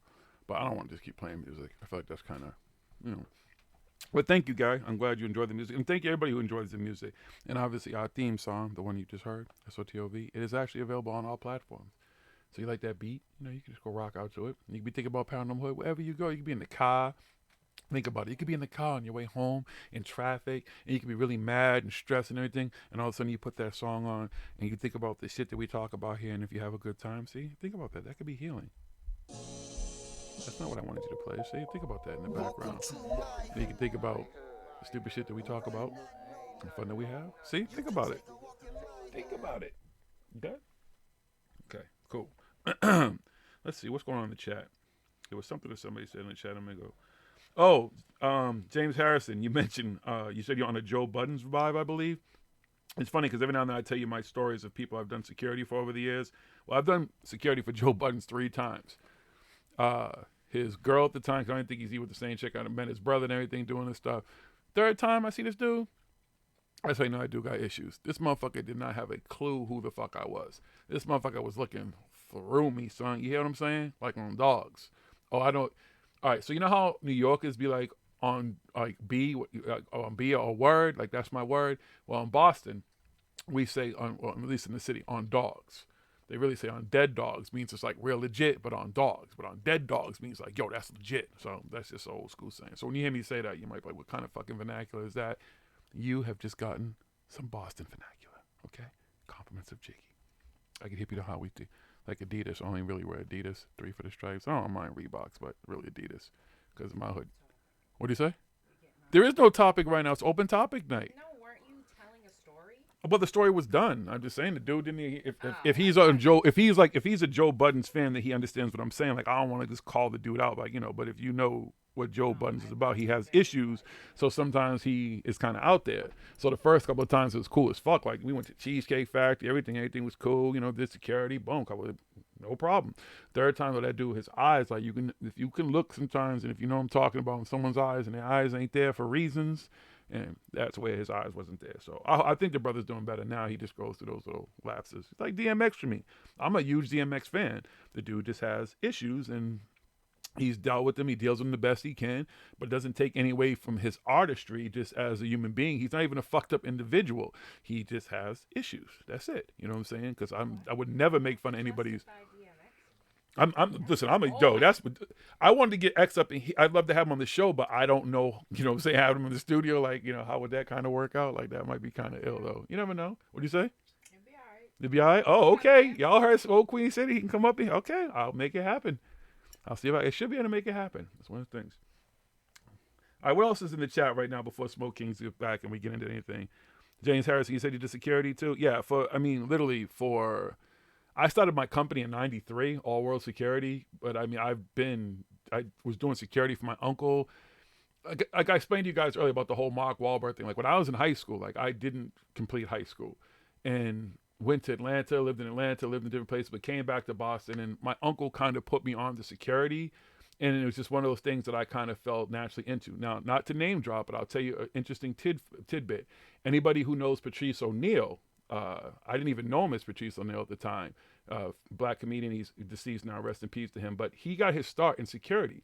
And one of the very first people to ever do security for my company was Patrice O'Neal. And his nickname was Bruiser. They called him Bruiser. That's why when I found out his name was Patrice, it was actually a running joke. Like, motherfucker, like, you're like 6'5", like 400 pounds. You're a bouncer. He's a funny, rest in peace to Patrice, because Patrice was a funny ass dude. And he was one of the people who taught me some things about security, that it's not always about the brute force. It's not always about the attitude. That you can actually make motherfuckers laugh.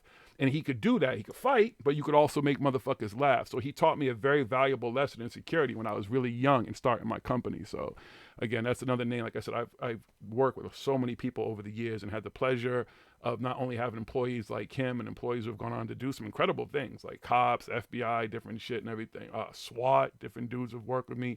But the people who I've also come in contact to, like I was talking about, you know, DMX, I was saying earlier, Joe Budden, but there's just a list runs a gamut. Last week I was telling the Wu-Tang story.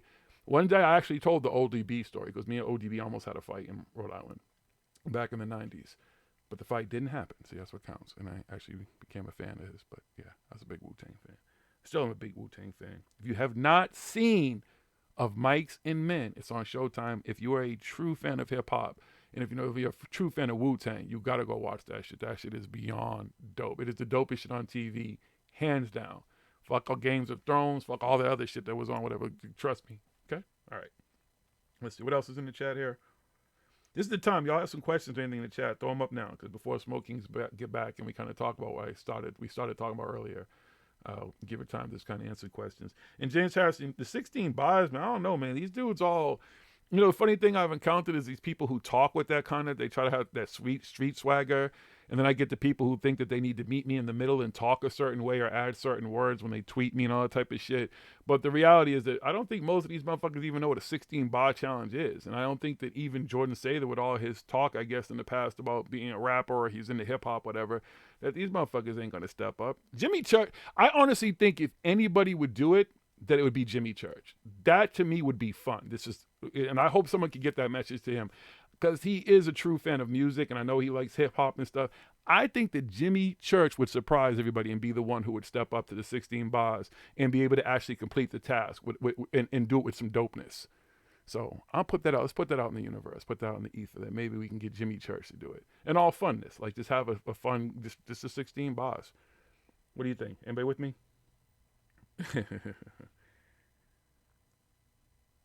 Let's see.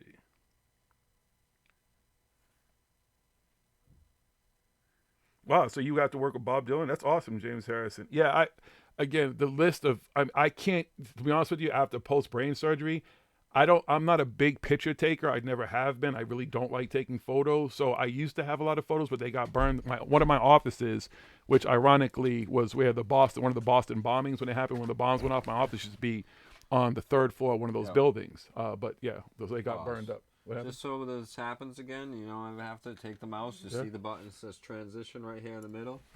Just click on that. That's it. Oh, they couldn't see me? So what? See you. It's old school, man. It's like it's like coast to coast AM there for a minute or some shit. You know what I'm saying? You can't see me, you gotta hear me. Y'all need to see my pretty face. Hi. I'm back. And he's back. So yeah, but yeah, Bob Dylan, yeah, that's a pretty impressive stuff too. Like I said, James Harrison, it's cool to meet other people who've been to that stuff because it's a pretty cool world. I will always say, some people have asked me, you know how people say to you, oh, if you could do it over again, would you do it differently? Not any of it. None of my life.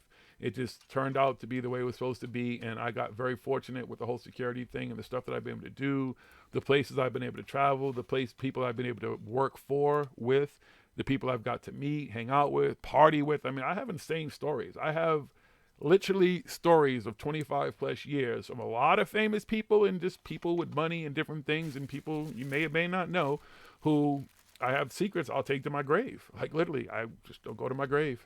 And not because of NDAs, because the non-disclosure agreements, none of that, just because that's the way it's really supposed to be. And nothing bad, because I will always say nothing bad has ever happened on my watch. I was not R. Kelly's bodyguard, although I do know him. He's actually from the South Shore. But I never bodyguard. I would turn down people who I had problems with, who I thought weren't, up to a certain standard of par or would cause problems and stuff. I wasn't in that for all the unnecessary violence and stupid shit and unnecessary.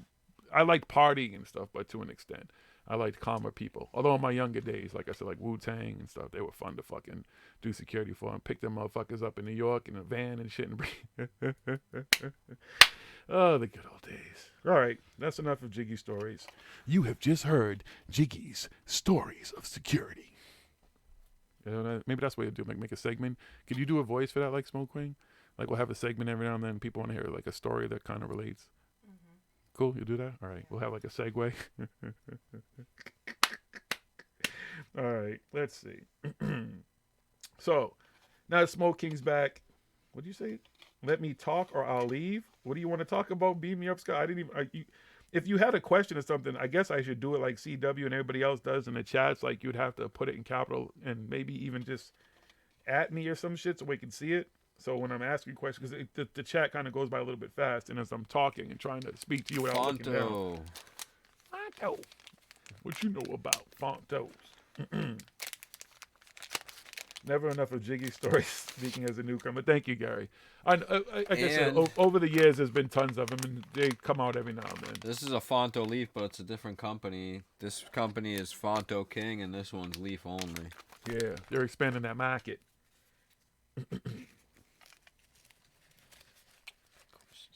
It all led me here right now with all you fine people. I agree, James. That's what I'm saying. If my life was varied or changed in any way from all the stuff that I've been through, I don't regret any of it. We wouldn't be having this conversation. Who knows?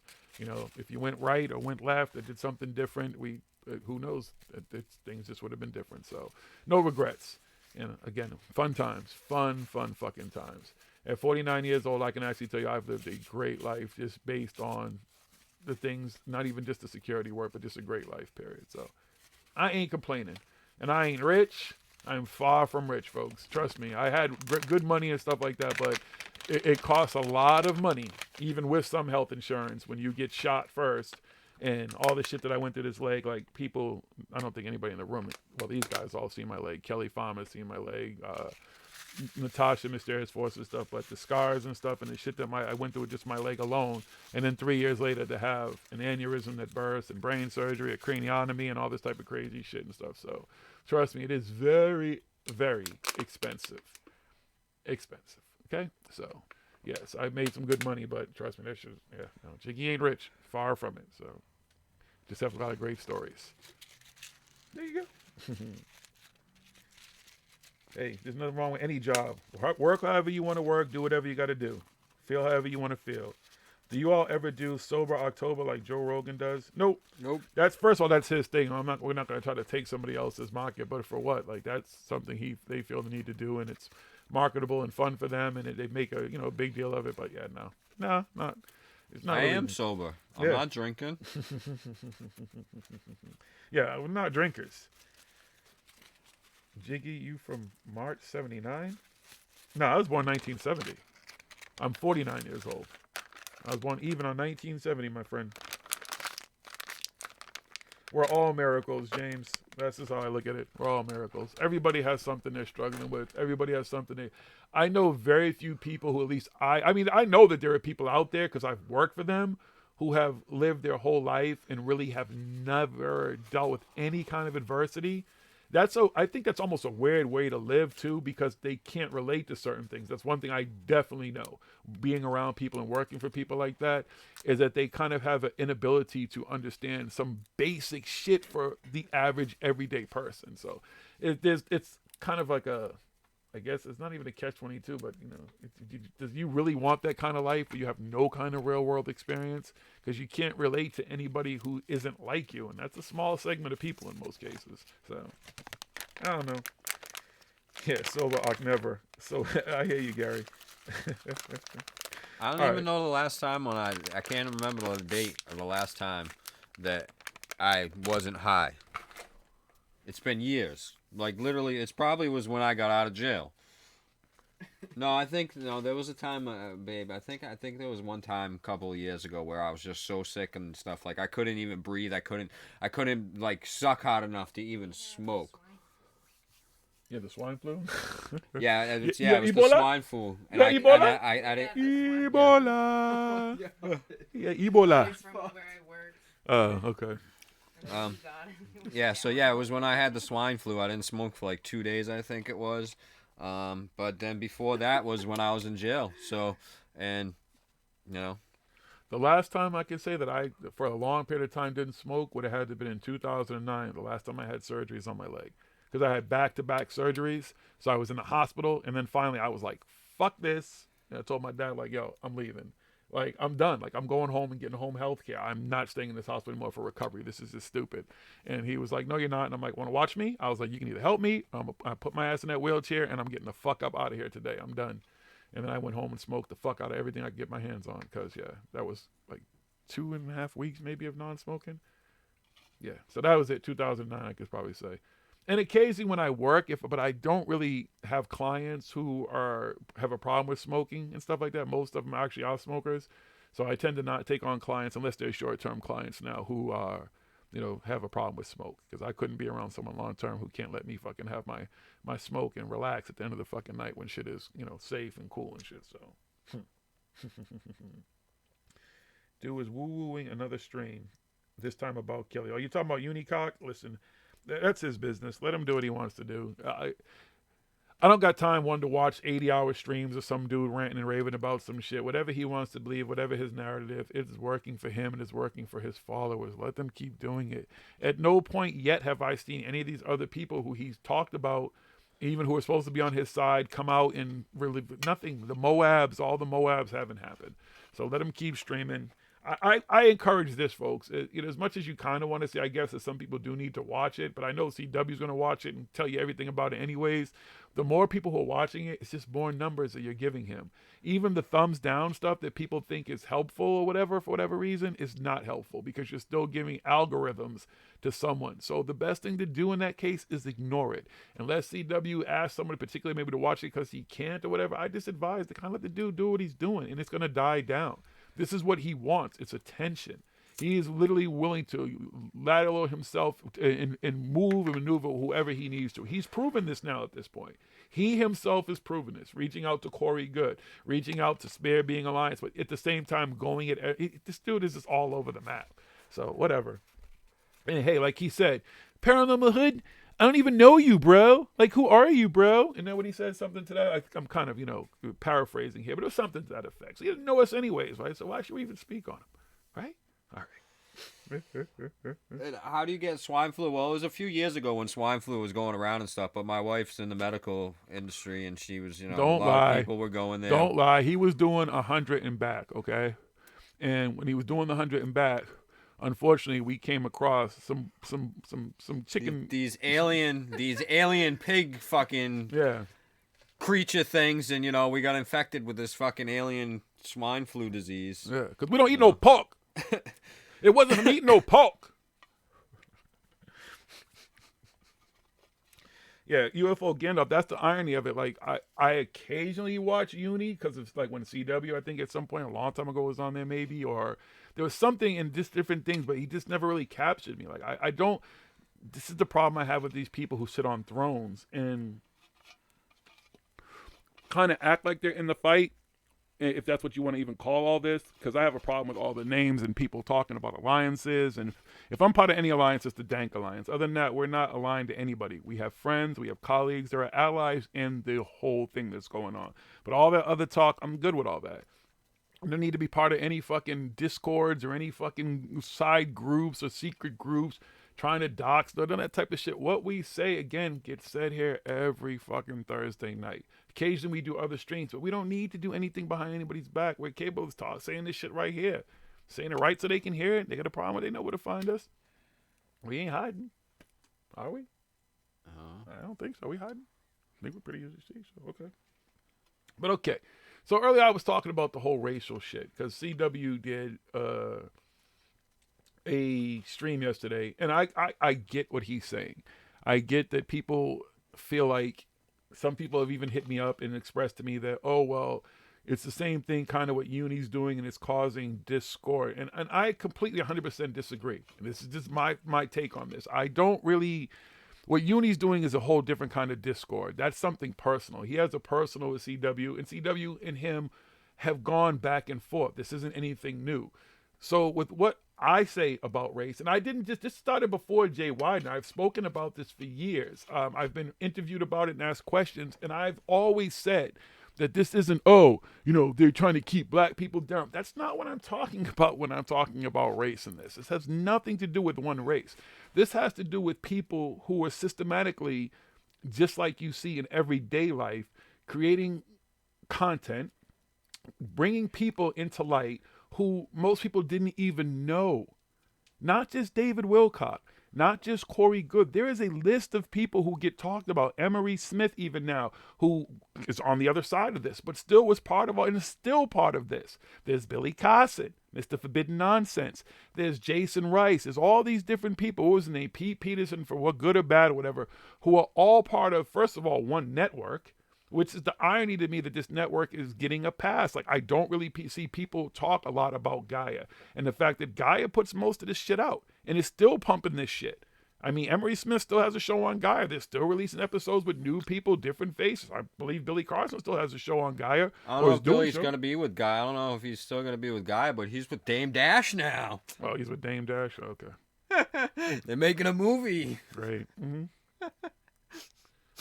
Good luck. Listen, we all know how it worked out with Dame Dash with Rockefeller. Got your shit, took it. So good luck. Whatever. Listen, he probably has some.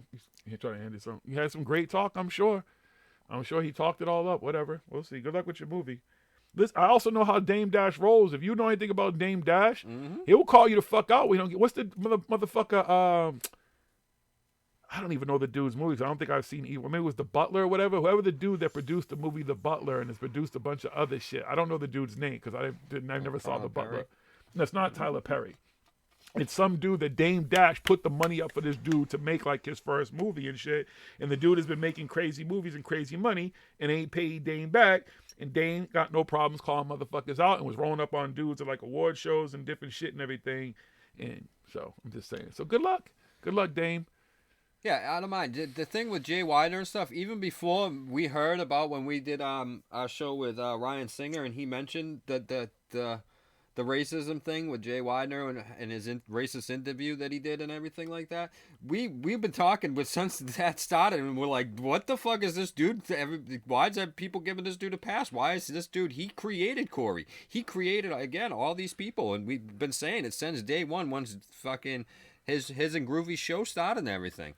And like this guy is, you know what I mean? And then he still sits there and he backs up Geyer and the stuff that they do and everything, except for Corey. And except for David Wilcox. Except for David Wilcox. But everything else that Geyer does, he believes in that. And now they're on to not talking about Corey anymore. They're talking about the fucking moon landing and the fucking moon landing. The fucking moon landing and everything. I don't know. Groovy doesn't even look like she wants to be talking about it half the time. Doesn't even look interested. And the stuff that he's talking about, saying it's groundbreaking and he's the only person that's ever talked about it. I've heard this story and this argument before, and it's bullshit.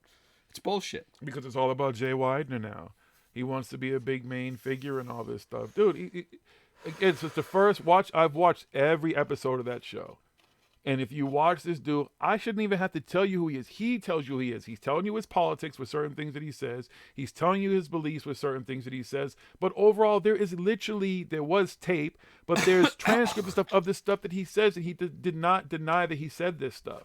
And one of the things that CW was talking about, he was liking it to try to explain it, through murder and stuff like that, different things. Well, I said this earlier to the guys that, what's his name? Charles Manson. If you ever think about Charles Manson never killed anybody. He didn't touch anybody. He wasn't even on the scene, I believe, for any of the murders. He didn't go. He was nowhere to be seen. Nowhere to be seen. But guess what? A bunch of broads back at his fucking desert compound on LSD. Exactly. So he said, "Here, you guys, here's your LSD. You go and do this. I'm gonna be over here fucking your friends. All right, cool. Helter Skelter. Have fun." And guess what they went off and did in the name of what Charles Manson taught him, what he taught them to believe, taught them how to think, how to talk, how to act, and stuff like that. They went and committed murder. I'm not likening Jay White. I'm not saying he's Charles Manson, but what I am saying, since CW brought up murder, was his analogy of trying to explain it, is that you don't necessarily have to be the person to commit the murder. If you ever know anything about robberies, when people rob a bank, the getaway driver gets charged with the same thing. Even though the getaway driver, and if you just happen to be the idiot in the back of the car when your two friends went to go rob that bank, and you didn't even know they're going to rob that bank, and they robbed it on the way to your house or whatever, you're going to jail too and be charged with accessory. Mm-hmm. So the thing about him getting a pass, that now he wants to come out and he's addressed it on his show, on his platform, but nowhere else is he addressing it. Nowhere else is he has not answered one question. He refuses to do it. He has said that. Yet he wants to sit on the throne and point fingers and talk about everybody else being cowards, and these people won't talk. What is he doing but talking at people, telling his version of it? As far as his groundbreaking revelations about anything that went on with him and Gaia, explain to me in the 11 or 12 episodes. I bet you. Hold on, just because I want to make a point.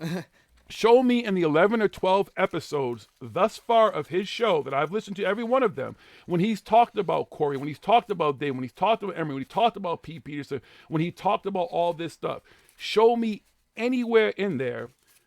That's you made me forget my train of thought. Thank you. My bad. It'll come back in a second. I forgot what I was going to say now, too. I know. It'll come back to me. Sorry, BS brain surgery. But all I know about this dude is that he has not... Oh, I'm sorry. Show me anywhere in there where he has given any groundbreaking evidence that CW, that Joe from the Carolinas, that, Steve Cambion, that any of these people, even some of the stuff that we've researched, that has not been put out there. He's only verifying stuff that's already put out there. It's not like he said, oh, listen, right here, I have a doc sting, or I have something. Kelly put out the docs. He didn't do any of this. It feels more like, oh, on the other end of Gaia and all these people being called out, that he got, let me be smart, let me be proactive. I'm going to go team up with somebody, have a show, and now I can tell my side of the story, but never answer questions. He, again, to me, is just like Unirock. He's just like Corey. He's just like David. He's just like Jordan. He's just like Billy Costin and the rest of them, who all will sit there and tweet us. And most of you folks who are in this chat right now are friends on Twitter and followers on Twitter. So you know that this dude loves, especially Corey, to tweet and then tweet at us to the fucking police departments and random fucking FBI shit and stuff like that. Like an idiot in the same tweets talking about when he was 15 years old and taking first 20 and back and blah, blah, blah. When the FBI's fucking Twitter account specifically says, do not add us on this account. Do not report any tips or anything here. Call 911 or call us, blah, blah, blah, directly at our tip line. I told the dude, I said, I'm still waiting. I'm waiting for the FBI, somebody to contact me, because when they do, I'm going to ask them if they know all about your fucking crazy-ass stories. Well, they do now because he keeps fucking tweeting them, but they don't answer anything. That's their comeback. That's their way of pushback. But not going anywhere and asking to go on Edge of Wonder and talk to Ben and Rob. Rob counts. Ben Chastain has not. He actually responds to some tweets or whatever. And because I don't even tweet him, I get tweeted in with him. But Rob blocked me, and I've never even tweeted the fucking dude. Isn't that his name? Rob Counts or whatever. Is that his name? No. But the back with the Jay thing, like Jay created Corey, created all this stuff. How much of those stories and stuff do you think that Jay filled in fucking blank spots and stuff? Was like, well, that's good right there, but well, let's do this. You know what I mean?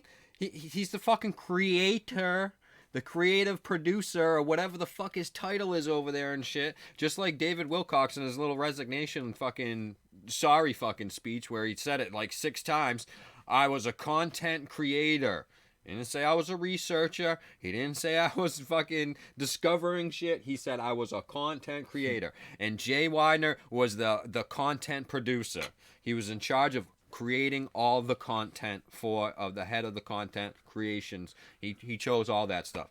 He came up with half of those stories, guaranteed it. He fucking put this idea because he's into all that fucking shit too. He loves the fucking at it. He's like, well, yeah, we can say there's moon bases and we can throw this shit in here. And then Corey's like, yeah, but what about my blue birds? And Jay's like, yeah. We'll say the blue birds live there. Yeah. Yeah. Look here, Shane. So the dude isn't fucking innocent. He created all this fucking shit.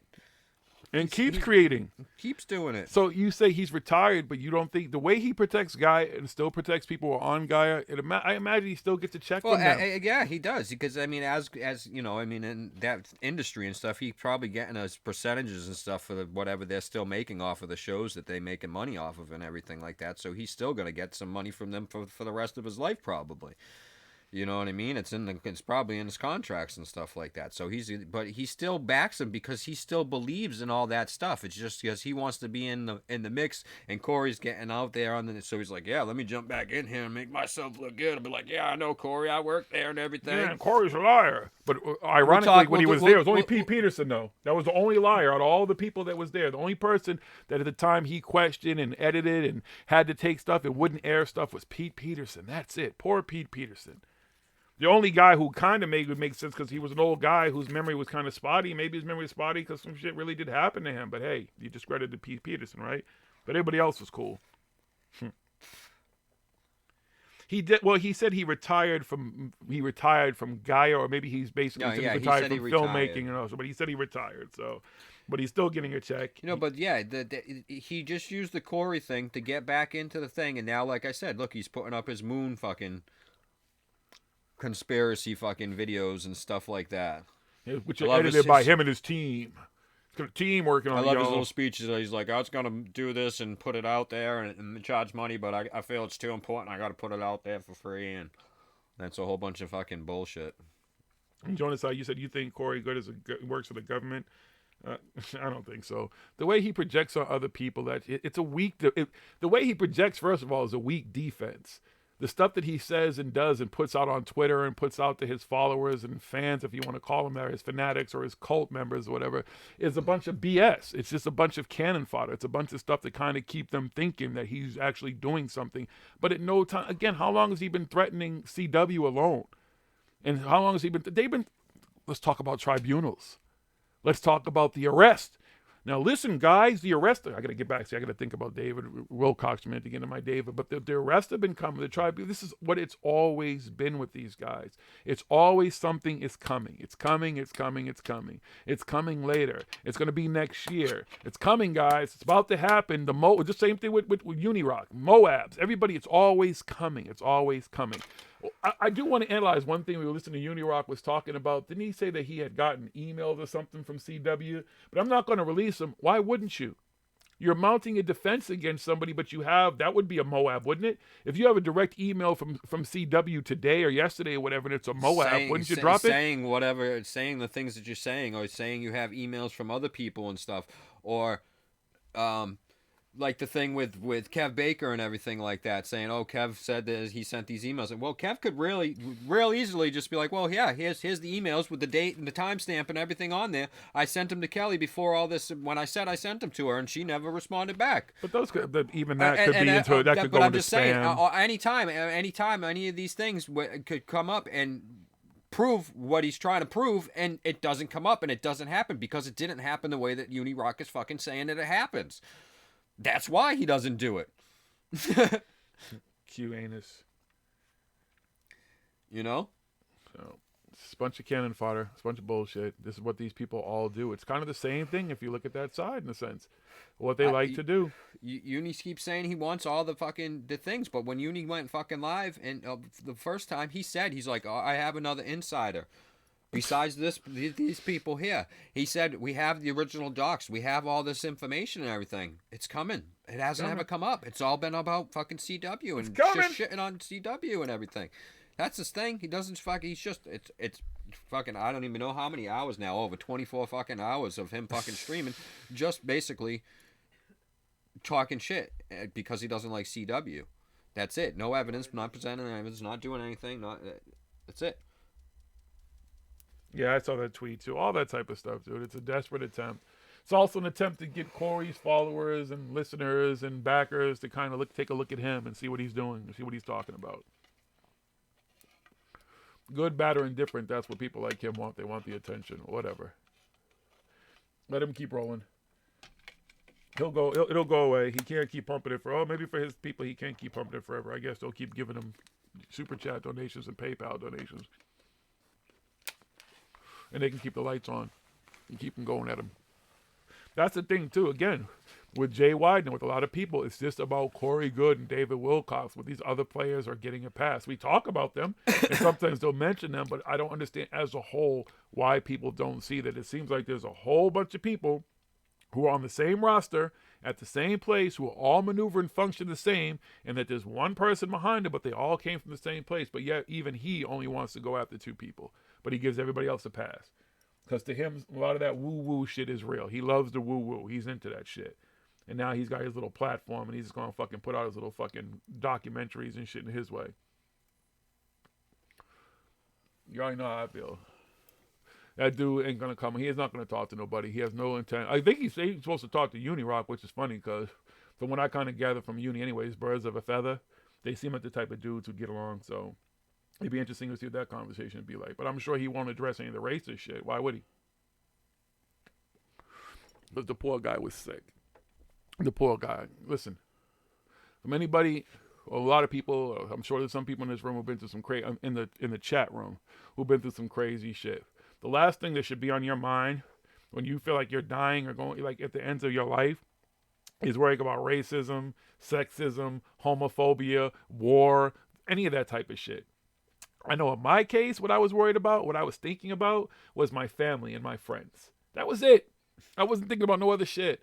I wasn't thinking about going on anybody's radio shows or anything like that to talk some racist shit. When you say some shit, that is in your heart. It's also in your mind. Now, maybe you've changed, but again, you have not addressed it. You won't be man enough to talk to anybody to address it in a way where people can kind of find out if you've changed. You're allowed to believe whatever you want, but hold true to what you believe. Don't make up some bullshit excuse about, you got cornered. First of all, you didn't get cornered. You went on a show of somebody who is a known racist. Clearly.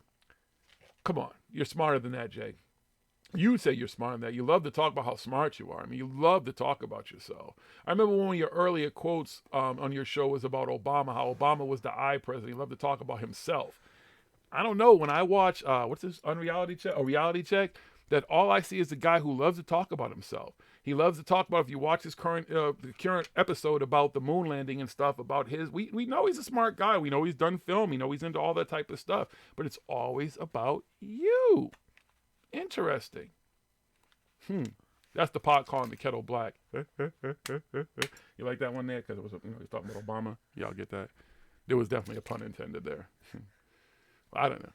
But it's just me, right? So, see, a lot of people on the outlines, even in chats and stuff, and when I've chat, a lot of the people who come to his defense, well, that's okay. It happened in the past, and he was blah, blah. That's, again, you guys think he's changed? Has he showed you he's changed? Has he done anything to prove that he's changed? Has he, one thing about even Alex Jones, even though he keeps going back and forth, now his whole thing is, listen, I hate the fact that I met Trump. I hate the fact that Trump's my friend. I hate it.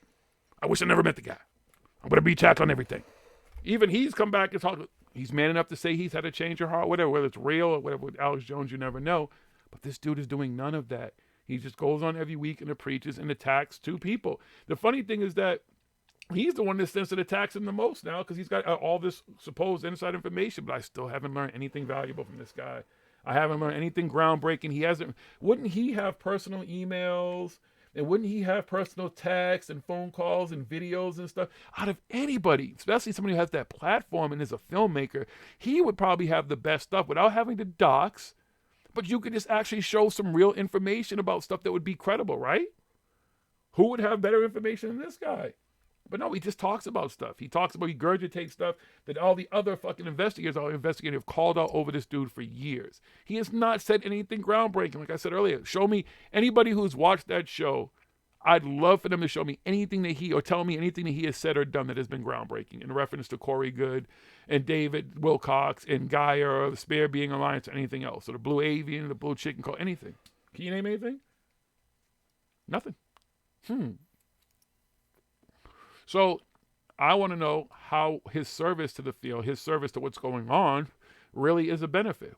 How are we really benefiting from him doing nothing but just talking shit about the same shit that everybody's been talking about now, especially people like CW. Been doing it for a while, going at Corey Goode. I'll wait. Anybody? Because I know some of the people in the chat, maybe he has someone in here you're allowed to tell if you feel a different way or feel what I'm saying is wrong. I want to defend him. Please do so. We don't stop chats. We don't kick people out. We really don't give a fuck about swearing unless you're being racist, homophobic, or stupid or whatever. Pretty much all things go. So if you feel different, please feel free to tell me I'm wrong. Well, you're not going to convince me I'm wrong because I don't. But I'd love to hear someone else who feels a different way about it. Does anyone know if any of them signed it? I'm sure they did. But yeah, I'm sure there are some things that they can't talk about, but there's things that he can talk about that was outside of work when they, you know what I mean? It's because they were friends. They all used to hang out and do things. But he talks about work, though. He talked about he literally has said that, okay, so Pete Peterson's story, I thought it was bullshit from the beginning. It never resonated with me. And I edited this and I did that. So he speaks about it, but he speaks about what he wants to speak about. Again, you're talking about somebody who people like Steve Kim has spent a lot of time on the whole Pete Peterson thing. So we know about Pete Peterson. You're not saying anything groundbreaking. All you're saying is, but there's probably certain things in certain ways that he's not allowed to talk about and say things about certain things. That's why it's Corey Goode and everything. He can talk about Corey Goode and David Wilcock because they're not part of Geyer anymore. That's what everybody's pretty much saying. Well, then he shouldn't talk about shit because he still ain't saying anything new. He's just trying to back up everything that everybody else has already put out about all these people. He's just trying to get the spotlight over onto himself so he can talk about his fucking ridiculous moon fucking landings and his fucking goddamn tiny mummy fucking alien. It wasn't Nazca or whatever alien. Yeah. The thing that's put together from a whole bunch of different fucking animals and shit. Some shit that's definitely been debunked, but no, they'll keep playing it. It still works for them. I just don't get it. I don't understand overall how people don't see it. The whole ascension thing, everything that they talk about on down, even the Falun Gong, which CW has pointed out, like the leader, I forget his name, like their beliefs and stuff like that. This is a whole lot of exclusive shit and separate shit, and not everybody is included. There's a lot of that tone that goes on a lot of what these people say in general and period. I don't get how people don't see, like, these motherfuckers ascend. Yeah, go ascend. Bye. They still ain't ascended. I'm still waiting for them to leave. I got no problem staying here, but leave. Take your little exclusive committee and go on out there wherever you're going. Go to 7D, 8D, whatever D it is you want to get. Enjoy the D. Y'all love the D. That's all you talk about. I'm just waiting for it to happen. I'll stay here. I think he's just trying not to talk about it because right now the main story on him isn't that he's a racist. But James, it's more than just the racist aspect of it. It's just the fact that he was behind the scenes of all this type of stuff. And when he's talking about these people, he again is not giving out any information that is really groundbreaking. He's trying to give you some insight in a sense on these guys, but he's not really saying anything we have not already known. That anybody who is a detractor of these people's work and what they put out, that they don't already feel, have not already seen, have not already made these hypotheses for themselves, educating themselves on these people. It's just not groundbreaking anything. That's what I'm saying. It's a whole lot of excuses of what he can't do. If you really can't do anything, why the fuck have the show? Because you want attention. Why not go on other people's shows and answer some questions instead of just talking and saying what you want to talk about? That's my problem. It just does not make sense to me. I feel like the dude is, one, doing it to protect his own ass, because if Doxgate never happened, do you think Jay Widener would be on a show? Do you think he would be doing that show? Probably not. There'd be no reason for him to talk. He wouldn't even care. But because it happened, and because there's a whole pushback now, because CW and people started it, and there's a lot more people who've gotten involved in talking about it, he's like, what can I do? How can I be a part of this? Can't really make any films. I can still collect my guy a check, but how else can I kind of make some money without making money? Yeah, he doesn't have a Patreon. They set up the Patreon for Groovy Bean. He said he doesn't take it. I don't want any money. He doesn't want any money. That's great. Okay, but is your thing monetized? I'm just wondering. Overall, what's your objective? At some point, is he going to have projects that are on other platforms that we can go check out and have to pay to see whatever? It just feels like he has a whole plan of this. He's the master manipulator and the master planner. The dude who taught all them how to be better actors, as he said, how to be better in front of cameras, how to talk better, how to do all this stuff better, is the dude in front of the camera doing all that stuff right now. Just saying. But hey, I'm wrong. But I think it's better him saying nothing, because her street cred, I don't know how street cred relates to that, but okay. I guess. What street cred does she have? I listen, I have no issue with Groovy Bean. I don't even want to get into that. I really don't have an issue with the woman. I don't get it, to be honest with you. I really don't. I just don't get the whole dynamic. I just feel like this dude has positioned himself to be a part of the other side of the community because now he can, and now it benefits him exactly to do like I said earlier, like James is kind of saying, is he's put himself in position with Groovy because she's involved with this doxing and everything like that, and involved with the Corey thing and everything. He's like, this is how I can get back into my spotlight and everything. Like I said, it was supposed to be that it was about exposing Corey Good and David Wilcock and Jordan Sather and everything like that, and now it's all of a sudden shifted and they're doing a fucking series on the fucking moon fucking hoax. So and it's a Jay show. And you can see Groovy when they're talking about some of the Corey Good stuff, and they were doing those episodes and stuff, he's talking and saying whatever the fuck he's saying, and she's rolling her eyes so far in the back of her head she can see out the back of her head. She just looks complete. She looks like she's completely fucking bored out of her mind at what the things that he's saying. So it's I don't get why she went with Jay either, but that's whatever. That's her choice and stuff like that. But I just see. I don't even get why she's doing a show. Period. She doesn't seem comfortable or really want to do it. And you're saying that she's strong and brave. I don't know. Because then I'll just be called. A lot of things will get said and twisted. I don't get all of it. I'm just being honest. I really don't. She's strong and brave. How? Like, I understand she has a show, and if you feel threatened and you feel all this type of stuff, the same thing we say about them, then you would kind of want to disappear, not put yourself back out in the spotlight with these people who have threatened you. And he's one of them. These are all the people that Jay was working with and stuff like that at the time of all this stuff, a lot of the stuff going on. That this kind of, it seems to me like a kind of She's odd still couple. being used. That's what I feel like.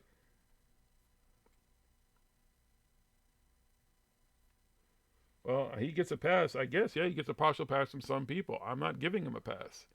I'm not giving anybody a pass. Nobody really gets a pass. What's a pass? Like, how do you give somebody a pass? You know, it is what it is. Whether or not, wherever he stands right now, I have not seen him take a real stance on all this. All I've heard him is talk about Corey. Talk about all the stuff, again, that we've already known.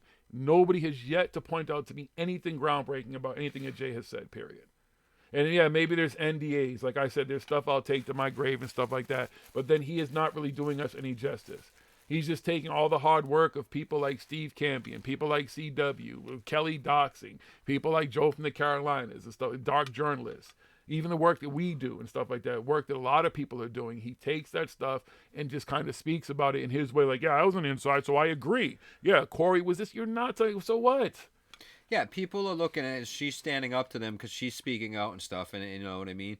So I get that aspect of how people are looking at Groovy and stuff, but nobody, like I said, except a very few people are looking at the aspect as she's still being used by the same type of manipulator people that Corey Good and David Wilcock are. The one who trained them, the one who put their shows and put them on the map. He's still using her. She's still being used by him. And he's still using the community. He found somebody in the community, in the thing that he could, I don't know how they got in touch or whatever, and he's like, I can work with this. He's like, this is how I can get myself back into this, and I can do this and get everybody out there, and I can kind of try and make myself look good and everything, and I can go and I can do my little thing or whatever it is that I'm gonna do. That's my take on it. That's the way that I see it. I've watched every single one of their episodes that they've put out there and everything. We've been, you know, everybody who watches us and stuff, we've been following along this whole thing the whole entire time. We've been right there, and then all of a sudden pops on Groovy Bean with Jay Widener, and we're like, the fuck is Jay Widener doing involved with all this fucking bullshit? And boom. And boom. And no as you watch it and no you nothing. see it and you listen to the things that he says and everything that he's saying and everything and how he talks about Groovy and this and that and like he's part of the community and all this stuff, and it's like, whoa. Hold up. Wait. So wait, beat me up, Scotty. You said we all should be ashamed of what? Listen, I got a plate in my fucking head. I've had traumatic brain injury. So has Steve Campion. So have plenty of people. I have a friend who was in the same hospital at the same time, who is a friend of mine now with the same shit, okay? There's nothing, no one's attacking anything about stuff like that. What is it that we should be ashamed of? Please explain that to me. I'd really love to know. Because if you're going to go that route, you're in the wrong fucking place for that shit. Because you can come knock on my fucking head. You can see, just because I have a great fucking, where Big Poppy is right now, if you know who David Ortiz at MGH, I had a great fucking neurosurgeon. You cannot tell that I had a craniotomy. You cannot tell. I don't make that all of my story. So if that, you need to really explain that shit. You can't see what? What is it we can't see? Now you're just speaking here and there. Why rewrite? Can we see what you wrote? What are you saying? Now I gotta go back to shit. See. Oh, you've had your experiences too. Wait, you had a near-death experience, right, Jig? There's something out there. Yeah, dude, you getting mad because we can't keep up with the chat and stuff. Yeah, dude, first of all, I said if you're going to chat, you need to put it in capitals. And even then, we still might not see it with everybody talking so much and everything, dude. You gotta calm down there a little bit. Smoke some more weed. And somebody, PD Crack, just to change gears a bit, asked about Skinwalker Ranch. We've addressed that, we've too. addressed Skinwalker Ranch. Give us access to it. It's a fucking bunch of bullshit. Yeah, give us access. A Hollywood fucking studio at this point. They're turning it into a fucking, like, an amusement park and shit. Yeah, how fucking serious is that? Yo, but guess who's on Joe Rogan tonight? Bob Lazar and Jeremy Corbell? What's his name? Oh, God, that's going to be a great fucking... Oh, yeah. Can you woo? All right, cool. I'm sorry, listen, maybe we misunderstood what you were talking about, but you just got to let us know. We can't see everything that's in the chat that quick. You may have to sometimes repeat it, or like I said, put it in capitals. If you at either one of us, we're going to see it. So, like, we're both in the chat. Just add it at Paranormal at JiGGY, or add it at Smoke Paranormal. Is it Paranormal? Whatever the fuck the other one is. Well, nobody's censoring it. So we're not censoring it. You can see what we're doing. Nobody, if anybody in the chat with a wrench is censoring it, don't be censoring it. We already said that. No one needs to listen. This is not. I noticed something. YouTube censors things if you put certain words in it. When I was talking and telling people and explaining over on fucking Unidick's fucking channel about the HIPAA thing, because they kept on fucking saying all this HIPAA shit, and I was explaining it because my wife is fucking. That's what she does. She's the head of her the medical office she works at and shit. Fucking HIPAA all day long up the fucking ass. So I know all about HIPAA. We talked all about the HIPAA thing, and when I was writing comments and stuff about this, and it was actually I did it on CW's channel. Certain words, even HIPAA, the way you type it and stuff like that, it censors itself. So whatever you were writing, it had to have something in there for some reason that YouTube is censoring it. Yeah, it's not us. We don't censor. We don't anything. censor any. I don't give a fuck what you can say. Swear. You I mean, can that's swear, on them. You can like, do yeah, whatever. Really, I don't care. There's if it no fucks the thin algorithms skin and here shit, whatsoever. Like, That's the thing. We don't so, have thin fucking skin. Anybody with a wrench, don't censor anybody unless it's fucking racist. Racist, sexist, homophobic, shit like that. Any threats, things that are unnecessary. Yeah, stuff like that. Please, absolutely. We don't want anyone to that shit. There's no place for that. We don't do But that. anybody speaking their mind intelligently, intellectually, and stuff like that. And if YouTube is censoring, like, say you're using a cuss word in the chat, then just figure out ways around it. You know what I mean? You guys are smart. Like, you know how to fucking make a fuck without saying fuck. You know, that's all. Just yeah, figure it out. the Duncan Trussell one, that one was really good. I haven't seen the whole entire thing, but what I see, that's always great when he's on there. I fucking love that dude. Yeah, I haven't caught up to that one. I was actually on the. Yo, I was listening to the Charlemagne, which is funny because Charlemagne is all into paranormal shit. Like, it's actually kind of funny. I didn't think it was. But his interview, he was talking about Bigfoot. He's talking about a bunch of different shit. So, I'd like to get Charlemagne on the show one day. That'd be interesting. Funny dude. All right. Is it track to get messages now?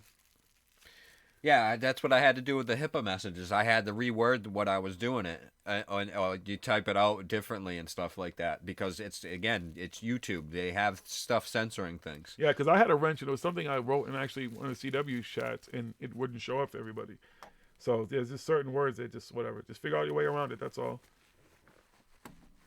Did you see the Graham Hancock last episode on Joe Rogan or his own show? I don't really. Yeah. He was on Rogan again? I don't know if you're talking about recently. Maybe just talking about the last time he was on there. You know how hard it is to fucking follow Rogan now to get days too? Following like CW and all this shit. CW goes on in the middle of the afternoon now and shit. Yeah, I haven't finished the Charlemagne one either, but a lot of the stuff he was talking about was like of a paranormal nature, so it was actually pretty cool. Because I know Joe, you know, Joe was actually mentioning his show that he did and everything and how he kind of feels it at this point. But so, did I read the new Graham Hancock book? I can tell you absolutely not. No, I haven't read it yet. I want to read it. Yeah, but I don't. The last time Graham Hancock was on there, James, I don't think, unless he did some recently we didn't see, I don't think it was any time recent. Was it 3 months ago? It couldn't have been 3 months ago. He hasn't been on for a while. Yeah, it hasn't. Yeah, maybe someone posted it 3 months ago because sometimes they repost this stuff, but it hasn't been on there for a while. Yeah, I haven't seen him on. What? And someone asked earlier about their something about Richard Dolan. I know it was earlier. I didn't scroll past it real fast. So just keep your questions, Kevin. Long live free speech. Absolutely, Gerald. Listen, that's what it should be about. People, censorship and all that type of stuff, I guess on some levels makes sense, but there's always going to be platforms and places for people to speak regardless. So Alex Jones, as crazy as he is, people like that, they don't fucking bother me. I just don't pay attention to people who I don't want to listen to, period. That's kind of how it works for me. I think you just tune out people you don't want to listen to and let them do what they want to do, say what they want to say.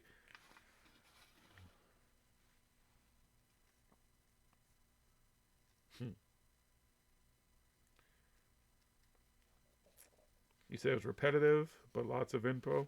What, Graham Hancock's book? Yeah. Most of those guys' books are and stuff. They just keep talking about the same stuff. Not compendium of the Emerald Tablets. And, you know. What I like Graham Hancock is he's not all about completely about the woo-woo and everything like that. But I'm still not on board completely with everything that he thinks fucking happened either. Have you guys looked into that guy, Gary McKinnon? Who is the Gary McKinnon guy who was in the chat earlier? And if so, no. Should we?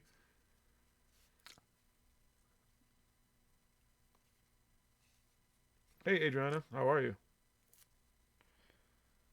Wait, James. Well, someone explain to me then, because I was like, is it good? Is it bad? Is it indifferent? So either way, like, he seemed like he was pretty cool and respectful in the chat, so...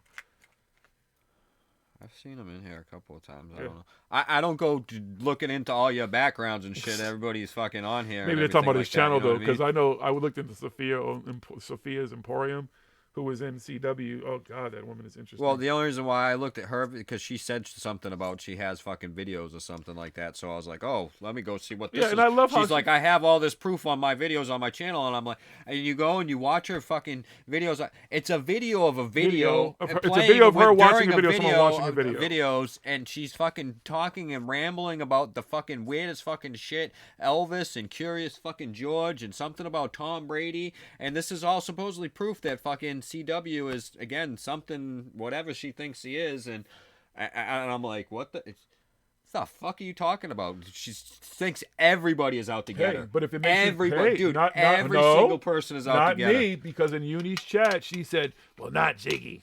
I think that's how her voice kind of sounds. Because JiGGY. She sounds like she smokes like 10 packs of cigarettes a day. She's like, yeah, JiGGY knows the truth about CW and Kelly. Like, he knows them. Like, I guess it's one because he's like, do you know her? I don't know that fucking woman. I know she's interesting though. She borders on. She ain't bordering, she ain't son. Border. Yeah. She's crossed the line. She done fall off. She done fall off the flat. Not in a earth. bad way. Like she should probably seek some help from somebody. Like seriously, she needs to seek some help. If you watch her videos and stuff, everybody is out to get her. YouTube's out to get her. She's everybody. Everything. She's like fucking Geek Squad. Everybody is trying to fuck her over. Yo, you know what we should introduce her to? Everybody's in on. T. Barry. They'd make a good couple. Actually, she's fucking probably crazier than him. It's really sad. Like Geek Squad's in on fucking supposedly fucking CW, who knows his ass from his elbow when it comes to fucking electronics and computers and shit like that. Fucking had people and him, and they hacked our computers and fucked all our computer. Like I this is just little bits that I've gathered from the few minutes I've tried to watch her videos, but it's really hard to watch and understand what the fuck is going on. You got parasites. Because she's talking about see parasites, them and then she just starts rambling on grabbing about their Tom beards Brady. and their facial hair. She'll start talking about Tom Brady or something for fucking 10 minutes, and then she goes back on to whatever she was talking about before Tom Brady came up. And I'm like, what the fuck is going on here? I was like, yeah, she really needs some help, though. Dude, the whole thing she talks about is wild. Especially the stuff, the way that the things that she says towards CW and stuff. You can have an issue with that, but saying the things about somebody who's the victim of abuse, the way that you say those things and stuff, that's fucked up. You shouldn't be fucking saying that shit. Go get some fucking help. There's something wrong with your fucking head. And the Gary McKinnon who was in the chat earlier, I don't think his name was spelled the same, unless you just spelled it wrong. But his name was spelled with an O, not an A.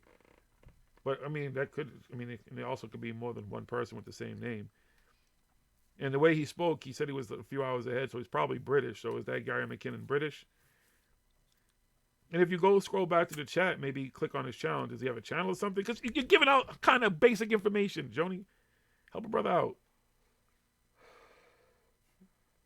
Oh yeah, that's what I mean. It's code messages, and ZW's got this whole network of people. Geek Squad's involved with it. The fucking government, everybody's fucking working for CW out to get fucking Zeus. I'm like, what the fuck is wrong with you? What? Bye, Felicia. That bitch is great. Yeah, she need help. She seriously needs some help. What? Wait, she really thinks all that shit? Yeah. Dude, we'll watch a little bit of her videos after. Can we put it up now? Or we get in trouble. She thinks CW is out to do all this, like, for real. Oh, to dude, her. it's insane. It's insane. And just, you listen, like we watched like when she's in his chat and when she's in like other people's chats and stuff that she says, like she's just Exactly, Brad Gray. That's an extreme paranoia issue right there. Like to think that to the level that she's thinking of everything that's serious that help. he's doing, he has some serious. That's why I'm saying she has some. But serious targeted individuals health as far as issues. people like these people like Corey Goodham who claim this shit, and Emery Smith who now comes out and says that his death threats were coming from those fucking two ass clowns. Doesn't make a whole lot of sense. But I don't think that anybody necessarily who's a targeted individual is a paranoid, because some people might be into some crazy shit who are targeted, but she ain't one of them, and neither is David. She falls onto the like CG. Corey Good and them. They're spinning their web to keep their fucking web of lies going. Sue's fucking Sophia, whatever the fucking real fucking name, whatever the fucking, she really has. She's probably paranoid, schizophrenia, fucking a whole bunch of other shit just from watching and listening to her and seeing what she writes and stuff. Yeah, she's definitely has some mental health issues. I know you're not being mean. I don't think I wish her the best. I hope she gets the help that she needs and stuff. before something fucking crazy. She does something crazy and something fucking happens to her. I don't know. She's just gonna flip out on the Geek Squad guy or something like that and stab him one day. Like, CW told you to do this. And fucking go nuts on him. I don't. Man, I was just trying to fix your computer. You said it had a virus. Some poor geeky kid gets beat up by her. What do you say? What's that? Click it. What? Somebody click it. I don't know what you're talking about. Click that link. Oh, the link. Oh. What do you mean somebody? Like, really? You think I can click it? Like I have a fucking mouse over here? It's in your phone. Oh, but I don't know if it will show up the same on my phone. Whatever. Leave me alone. Can you click it? You might not even be able to. What is it? What? I don't go clicking random shit. What is that? That's his screenshot. Oh. I'm scared. Shit, I don't know what the fuck it is. He's trying to give us a virus. See, he might be working for the man. Yeah, I don't know why they're blocking that out. I don't know what's in that. That's maybe the gravely ill.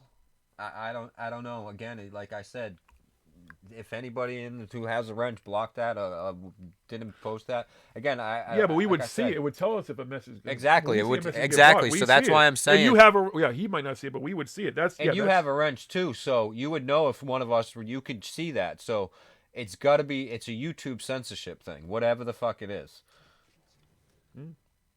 Well, maybe it is him. Cool. Had to look more into it. Well, it was nice that he was in here. It was the dollar signs, to be honest. You think it was the dollar signs? Probably. Why? What is it? I didn't see it, so I can't really see it. Whatever. You guys. Yeah, it ain't us again, but yeah, it's not us. We ain't doing it. We ain't censoring some shit like that. You have to be a real fucking asshole to fuck up in the chat to get like kicked out or whatever. Like you really have to be a fucking dickhead. Like seriously. All you folks who are here like every week or tuned in and stuff, you know, like really, how fucked up you'd have to be to get kicked out of here. Unless somebody jumped the gun, just didn't know the rules or whatever. But there really kind of are no rules. Just don't be a fucking asshole. Kind of how it works. It's war. I don't know if it's war.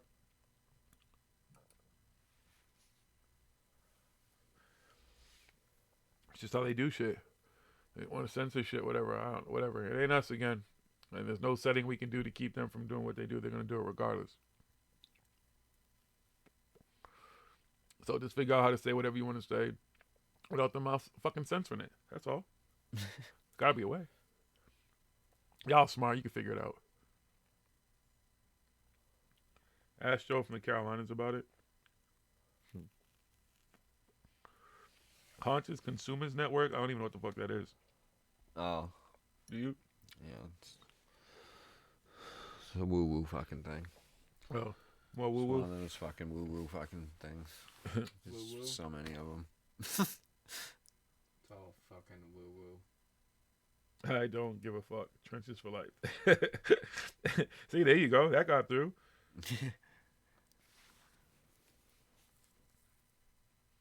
Yeah, doxing, all that shit. Again, those words are all new to me anyways. LARPers. Oh, JiGGY? What I do? JiGGY's a LARPer, just to let everybody know. I'm a what? JiGGY LARPs for a living. I'm a LARPer, yeah. It would make sense, right? I am the interdimensional being. I'm the dead JiGGY. You guys are all a figment of my imagination anyway, so whatever. He LARPs Game of Thrones, and his favorite character to play is a tree. Okay. I'd rather be the dragon. Can I be the dragon? You not gonna answer me? No, I gotta be a fucking tree. No. You told me you didn't want to be the dragon because you were scared. Yeah, I dabble with a little bit of woo, but when you go woo-woo... Yeah. One woo's okay, 2 woo. And then once you woo. you get 3, 4 woos going. Can you woo? You woo the fuck out there. We don't do that here. That's too much. You can only handle so much woo. You know what I mean? It's like anything. You have to do moderation. And then you got to kind of look at that woo. Is this really woo? Is it really, You know, there's some truth to 1 woo, but when you get 2 woos, that's when you're getting way the fuck out there, you know? I mean, that's the whole thing, Jonah's side. You know, you have to keep still how the crazy stories, whatever it is, we still have to look at them and try to figure out, is it real? Is it fake? You know, whatever. It's hard, but you got to keep doing it. That's what research is about. And then in that research, sometimes people who are your friends become your enemies, and they don't like you anymore, and they start talking shit about you, and they don't say nice things about you anymore, you know?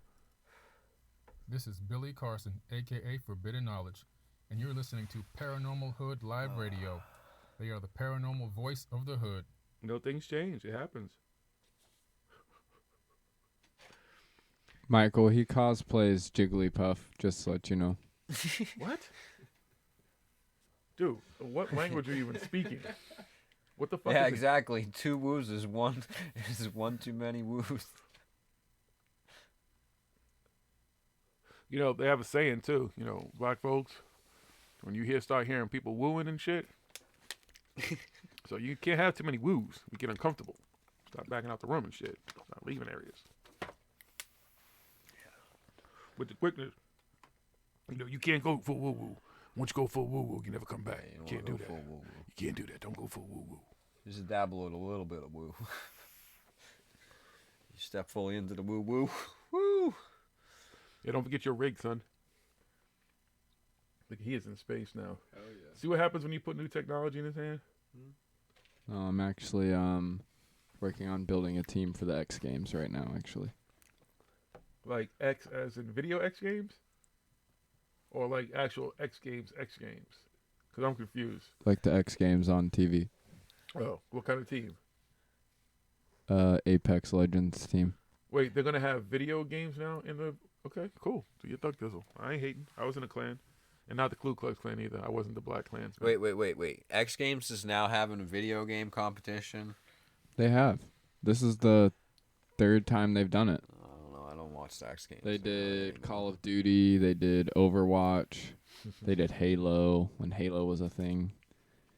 I wish I was a Halo player. Halo was the most repetitive game I had ever played in my life. It just got boring after a while. And their multiplayer was the most racist shit. Out of all the games that I play, I can honestly tell you there are no more racist people than the people who would play the multiplayer shit on Halo. When you hear 5-year-old kids calling you N-words and shit and cussing you out and saying words you didn't even know they could understand, or they probably don't even understand, I was like, yeah, Halo was too much for me. Hey, we all dabbled into just dabbled into the woo woo. Yeah. Stepped into the woo woo, but you know the smart ones are just like, whoa, that's too much woo. Right. You step it back to one woo. And some of the woo might be true, but if you don't investigate it, how can you find out? It all sounds good. That's why that's what the stuff that's true fits in the first woo. But you got to go and check and see what's in the other woos to see maybe there's a little bit of truth. I don't know, Meta. I think you're lying. I think know. Meta's still kind of wooed. She's still in the woo woo. She's still in the second woo. She's not in the third anymore, but she's still the second might be half. It might be more like a woo. Like she's not even like it's like a woo woo, but she hasn't gotten all out. But she's still kind of in the second. Don't let her fool you, okay? Shit, it wasn't until when after I came back from Conscious Life Expo when she even caught the whole thing because she was into DW. Yeah, when you step in a game lobby, it's basically, and I don't think most of those people are racist either. It's just they know that's how they can get underneath people's skin because that's all they're fucking doing. You know what I mean? If the person's gay, they could be a gay person. They could be. I've seen black people pretending to be white people, fucking be like they're racist just to piss off the other people and shit like that in fucking chats and stuff like that. Yeah. That's all they're doing is they're just trolling and being fucking assholes. They're not racist. They're just fucking assholes. No, there's some racist motherfuckers there are some racist motherfuckers that play video games too. But I'm just saying, like the little 5-year-old kids and so a lot of the younger ones and stuff. A lot of them, they just know that they can do it to get underneath your skin so they can get a kill and stuff because you're fucking pissed off or whatever it is. Not me. I start shit back to yelling and everything like that. I don't give a fuck. I know you do. I'm just saying, like I used to in make general, songs. that's what they're trying to do and shit. They're just trying to say anything that they can to get underneath whoever's fucking skin they're playing against and stuff like that. They like I said, 13-year-old, even 10-year-old kids and stuff. They don't know what racism is and stuff to the level, as adults and stuff. They're just saying it just because they're like, oh, these guys say it and other people get mad. I'm gonna say it and these people gonna get mad. But there are a lot of fucking racist fucking cocksuckers and fucking game Dude, I used to make too. songs and shit. Say all the racist people, they used to get mad. People would leave and shit. Go Go to on anybody who, in Facebook who used to be part of my clan, and the letters YMGATOMDOHW. That's a song. Your mama got a picture of my dick on her wall. I'm dead. I used to sing that song. Motherfuckers would talk shit. I just sing that shit till they would just stop fucking talking shit. Okay. Genocide. I think there is a Weed Olympics. Actually, I think that's like a thing. Yeah, didn't after Bear Fest? No, don't I you think go to the that- Weed Olympics? You ever see Bear Fest? I think that's a thing. I know this. Yeah, I think there is a No, Weed but there Olympics. is a Weed Olympics somewhere. The fattest dab I've ever They're taken supposed is to make it, but they haven't made it yet. They're gonna have to fucking crowdfund it and do it like they did with fucking Super Troopers 2, probably. I've taken a 3.1 gram dab. That's the fattest I've gone. I've seen, I think, like 6 grams before, though, which is pretty crazy. I don't remember the biggest one that I took when I dabbed and dabbed. Me either. Dabble Fuck that dabs. shit. I don't know about that, man. I'm not a big dabber. Any more woo-woo, and we would have a Michael Jackson song. Hey, you leave Mike out of this. Mike is alive on the moon, Brad Gray. Okay? That's my woo for you. Mike's alive on the moon. There's a resort on the moon. It's an intergalactic resort. People come from all over the galaxy and the outer universe and stuff. Yeah, to see Mike there's perform. weed cups and stuff like that and everything like that. People have smoke fucking Olympics and stuff, but we're talking like the Beer Fest movie. Like they're supposed to actually make that movie. Is Willie Nelson gonna be in it? I've done like weed Olympics and stuff where we just sat and smoked fucking shitload of weed so you could smoke the most and roll the fattest thing and fucking most in like one paper and did all kinds of stupid fucking shit like that. I've been smoking weed for like 30 years.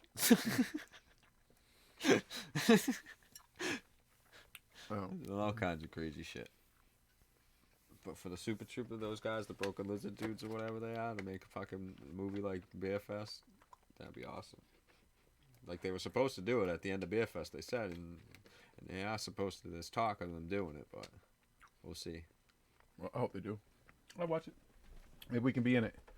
Y'all can tell them that they can put us in it too. Cards? What kind of cards? No, we're a recreational I state. got playing cards. I probably got tarot cards. I got Uno cards. Business cards. You know. Credit cards. I got credit cards. You got all kinds of cards. What kind of cards you want to know about?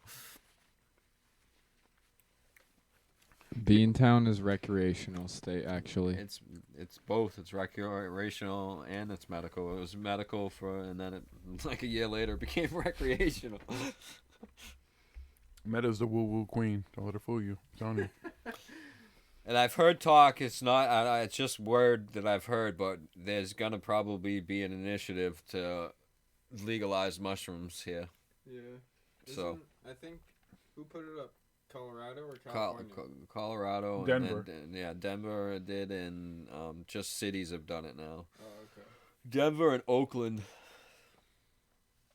Which Oakland, out of all fucking places, which like, whoa, okay, all right, go Oakland. Hey, that might make the Raiders fans chill. Yeah, but they're not. They're in Las Vegas. That's why they need to chill. They're mad. They're losing their teams. Or Los Angeles or whatever they are. And where's Golden State going to? Because aren't they in Oakland Oh, now? carts? No, I don't fuck with carts. Just flowers. I mean, I got hash. I'll do some nice hash and stuff, some live resin extract and stuff like that. But I don't fuck with any of that BHO, none of that fucking shit, none of that fucking chemically extracted fucking stuff. I don't fuck with carts too, even if it says it's clean organic fucking stuff inside of it, which is fucking. The carts themselves are made with lead and stuff in them and everything. It's cheap fucking Chinese fucking metal. The really good carts are fucking really expensive and stuff like that. Is OZ Australia? Is that where you're at, Brad Gray? I think he means that's Australia, right? Is that Oz? Unless he's in jail. That show that used to be on HBO, Oz.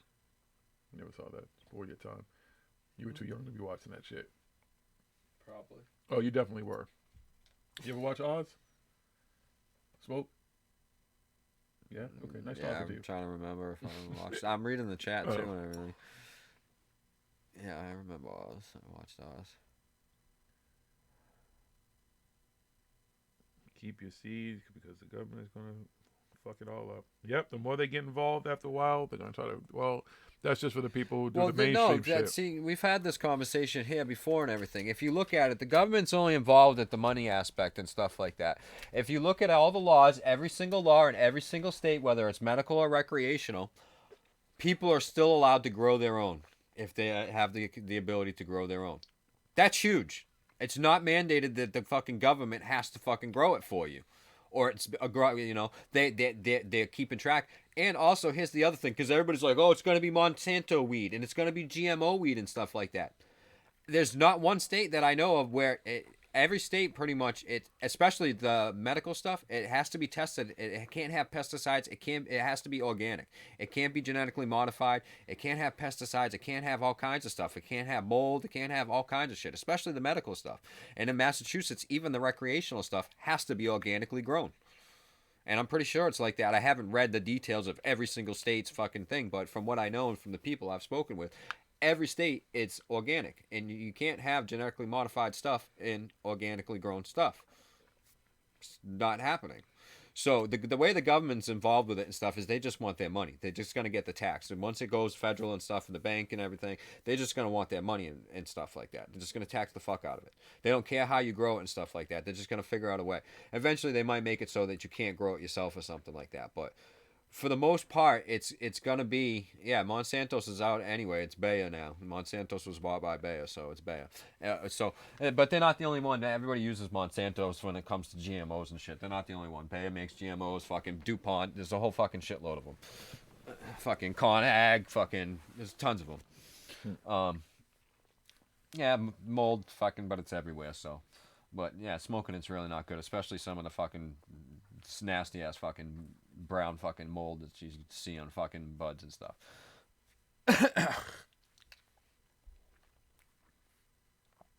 Wait, but what's a BHO? Because I want to know how. Yeah, see, Illinois is new. I don't know about Illinois. The government only allows the seeds to come from their own. That's not true. You can get your seeds from anywhere you want. There's no, especially in Massachusetts, there's no law. They don't tell you where you can get your seeds and stuff.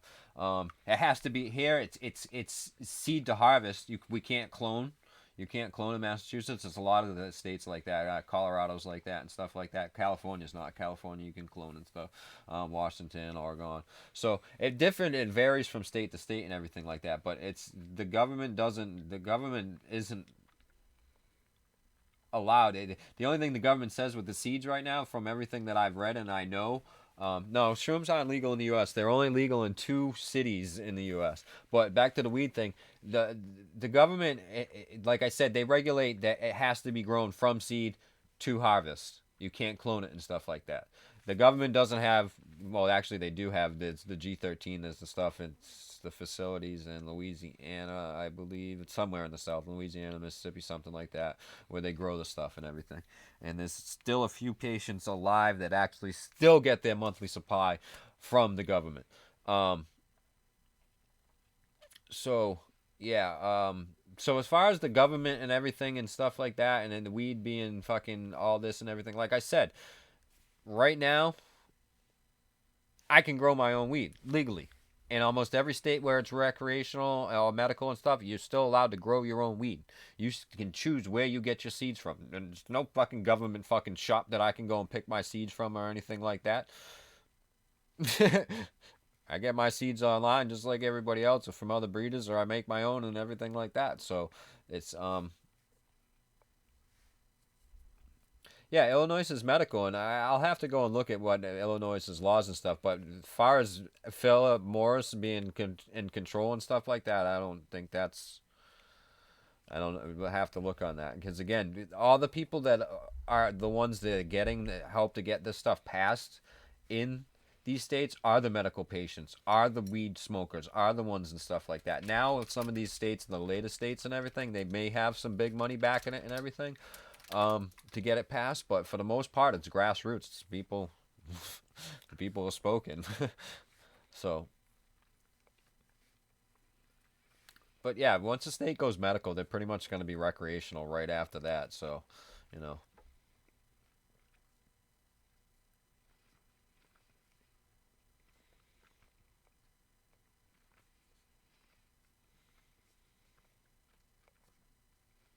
I'm just trying to read what everybody's saying right Me now. too.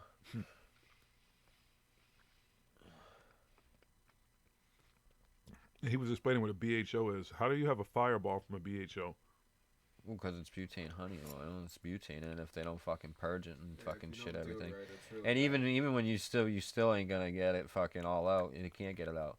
So Brad Gray, no, the mushrooms are only legal in Denver, Colorado, and Oakland, California. We read that. I have pics published in High Times. Pics published in High Times. Oh, you have pictures published in High Times? That's awesome. I was literally the smoke king of a fucking weed app with over 400,000 users on it.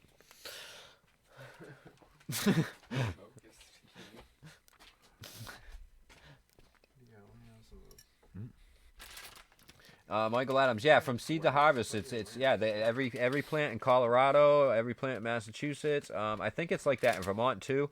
It has to be grown from seed. You have to start every grow from seed. You can't clone it and from a good strain and everything like that. So like that's why I have a medical card and stuff, but I don't go to a medical place or anything to get it. I did go one time. So this is the fucked up thing, like here in Massachusetts. So you have a fucking dispensary, right? And they're growing, let's just say they're all growing fucking Pineapple Express right now. That's the strain. They're growing Pineapple Express. So they got a whole shitload of Pineapple Express growing. Each one of those plants has to be tested, and it has to be marked and labeled for what it is and how much is it, like THC, all that shit is in it and everything. Now what they do, the dispensaries do, the highest tested plant and all that, say they got 100 plants or whatever of the pineapple from this harvest and they got it in and it's just all ready to sell. They take the highest tested plant of that and the nicest looking plant of that, and that's what they use as advertising and stuff like that. So they'll put it up, say, we got this fresh Pineapple Express today, tested at 24% THC. Look at these buds. Look at this plant growing and everything like that. Come on down and get it and shit. And then you go in there and you get it and everything, because everything you get, it comes in a little fucking jar, it comes in a bag, and it's got a label on it, tells you what it is, how much THC is, what's in the bag, everything like that. You get you're like, yeah, I want that pineapple, some of that Pineapple Express you guys got and stuff. They're like, sure, here you go. And you look at it and they're like, wait a minute, how come mine only tested at 19%? Because that's the way it is. You have to be there first thing in the morning to get that batch that's tested at 24% or whatever the fuck it is. The first one in the line, the first person to ask it. Because after that, you're getting whatever the fuck they pulling off the shelf. You know, it's Pineapple Express, but it's just not the same exact Pineapple Express. It could be a completely different pheno of Pineapple Express and shit like that. So, yeah, it's kind of fucked up with that way. But that's the great thing, is because if you don't want to get it from a dispensary, you could just grow it in your own home. I can grow 12 plants legally. And technically, actually, because we're a multi-family home, we can grow 24. What the fuck? No, Skype. What happened? Was someone trying to Skype in? No, Skype wanted to fucking do a download and stuff. James, it's good to hear that your father, that he's getting some healing through the THC. That's awesome.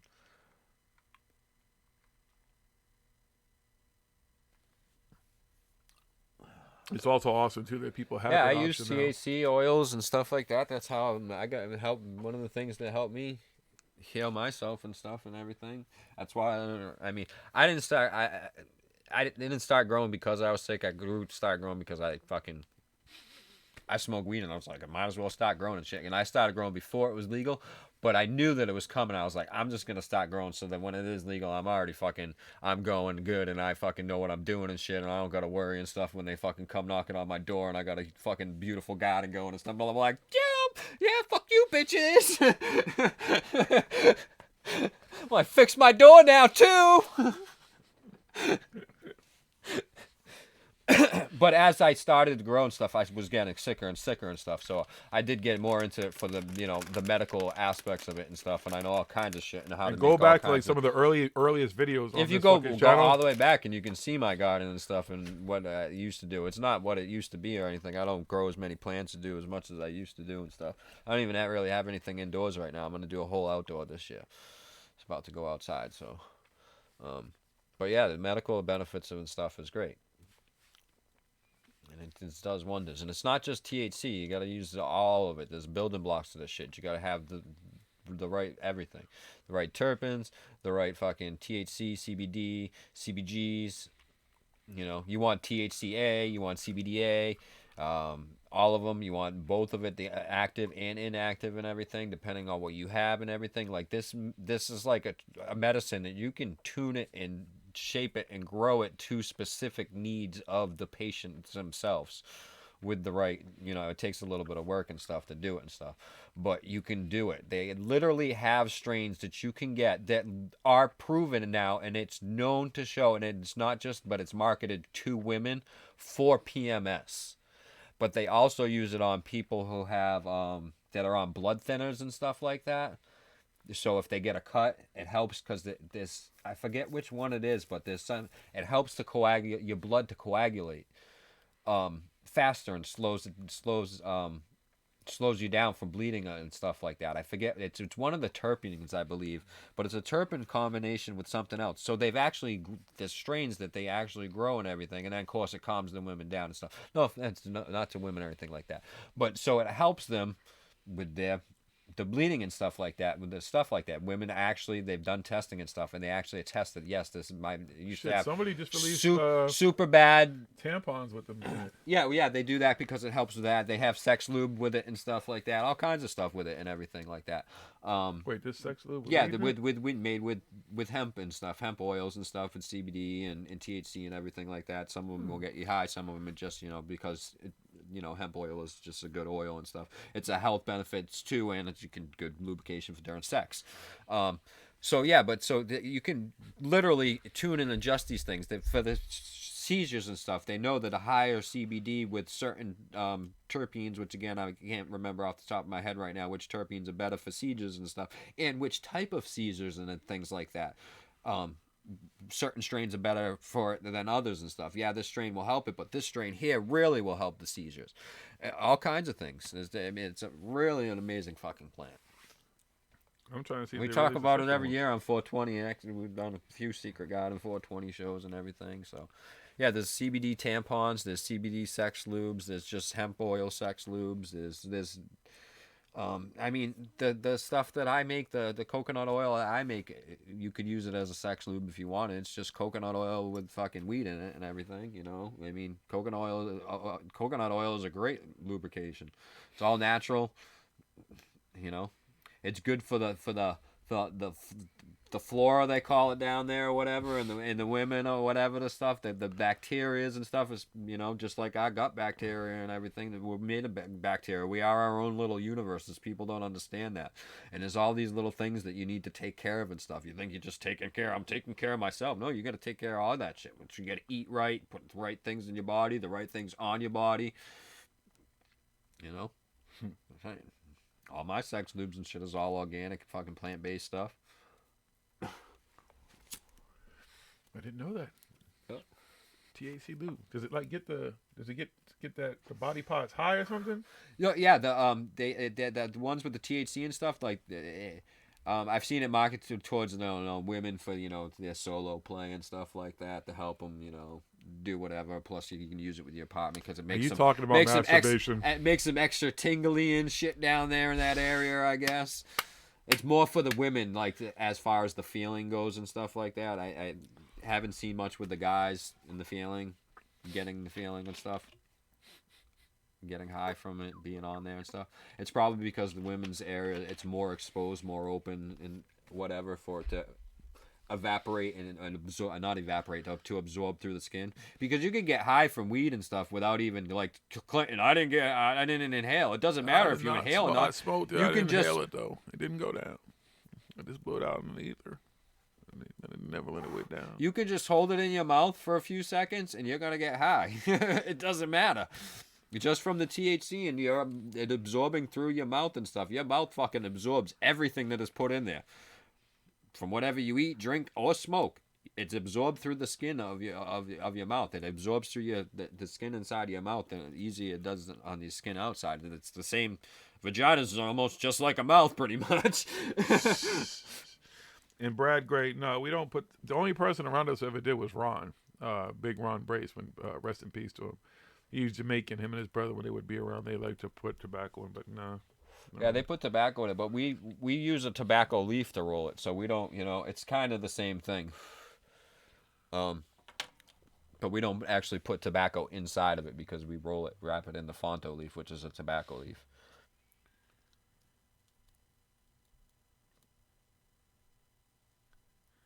It's to help people make butter without the crock pots. What? Yeah, they got a butter machine thing. Oh. You don't need to do any of that stuff, man. I could tell you the best way to make fucking oil. You want to use coconut oil or hemp oil, but that gets really fucking expensive.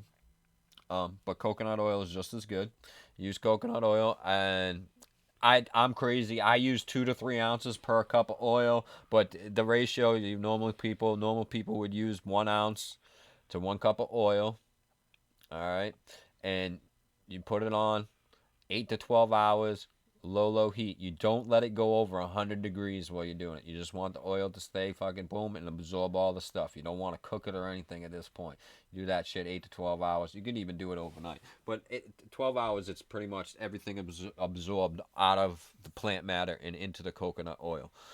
Strain off your plant matter, and now you got to decarb it, especially if you're not going to be cooking with it. If you want to make capsules and take it orally, ingest it just that way, or if you're going to use it topically, you need to decarb it. Or if you want to use it, you don't have to decarb it if you're going to use it and you don't want to get high and stuff. But you will still get medical benefits, because when you don't decarb it and you just ingest it orally, it still has the carbon molecule attached to it, so it doesn't get you high because it's THCA.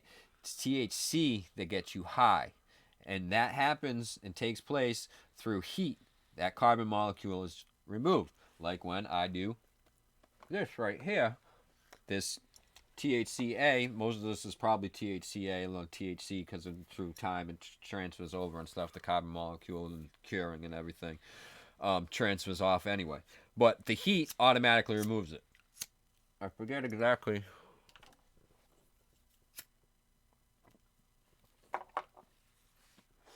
what temperature. It's around 250 degrees that it starts to remove that. So, but if you want the medical benefits without the getting high and stuff, and the benefits of THCA and CBDA and stuff like that, with the carbon molecule attached to it still, you have to add lectin and stuff into the fucking stuff, so it helps it to go through the blood-brain barrier, because when it's got the carbon molecule, it doesn't go through as fast. It doesn't go through, and you don't get to absorb it and don't get the full medical benefits.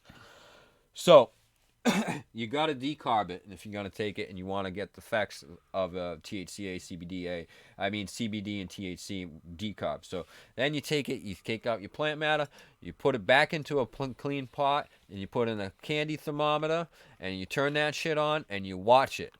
And this is the coolest shit. It's fucking science, motherfucker. Science, bitches! And you watch it until it starts to bubble, but it's not bubbles like you think. They're little, tiny bubbles. And you watch the heat. You don't want it to go over 275. I bring it up to right about 275, and then I keep it at 275 for about 10 to 15 minutes. And then 10 to 15 minutes depends on your bubbles. You want to watch your bubbles. At first, they're going to start off slow. And then it's going to go really fast. Tons of little bubbles. It's going to look like, champagne bubbles, but they're smaller than that. When the champagne bubble at the bottom of the bottle is bubbling up, goes crazy. And you get this little crusty stuff. They bubble up and they go to the side, and the crusty stuff. That's the carbon molecule breaking off the fucking THC and collecting on the side and everything like that. So you can literally see the reaction inside the oil when you're looking at it. Take your light, your flashlight, whatever, shine a light, and look at the oil, and you can see it. So you watch that, and it's going to happen, and you're going to see tons and tons and tons of bubbles, and then it's going to start to slow down, and as it starts to be like none coming off, then you're done. You take it off, cool it, and do whatever the fuck you're going to do with it. And that's how you make the best THC oil you can make. Easy as fuck. Now you have to send $75.95 to our PayPal, to our Patreon. What else? Yeah, by clicking Super and watching chat. this channel, you agreed to pay all the money for all the information that we give you, because that's how we do things here.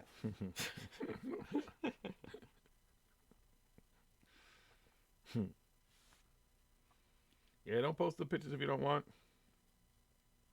I've been to jail before too, a few times. I ain't worried about shit.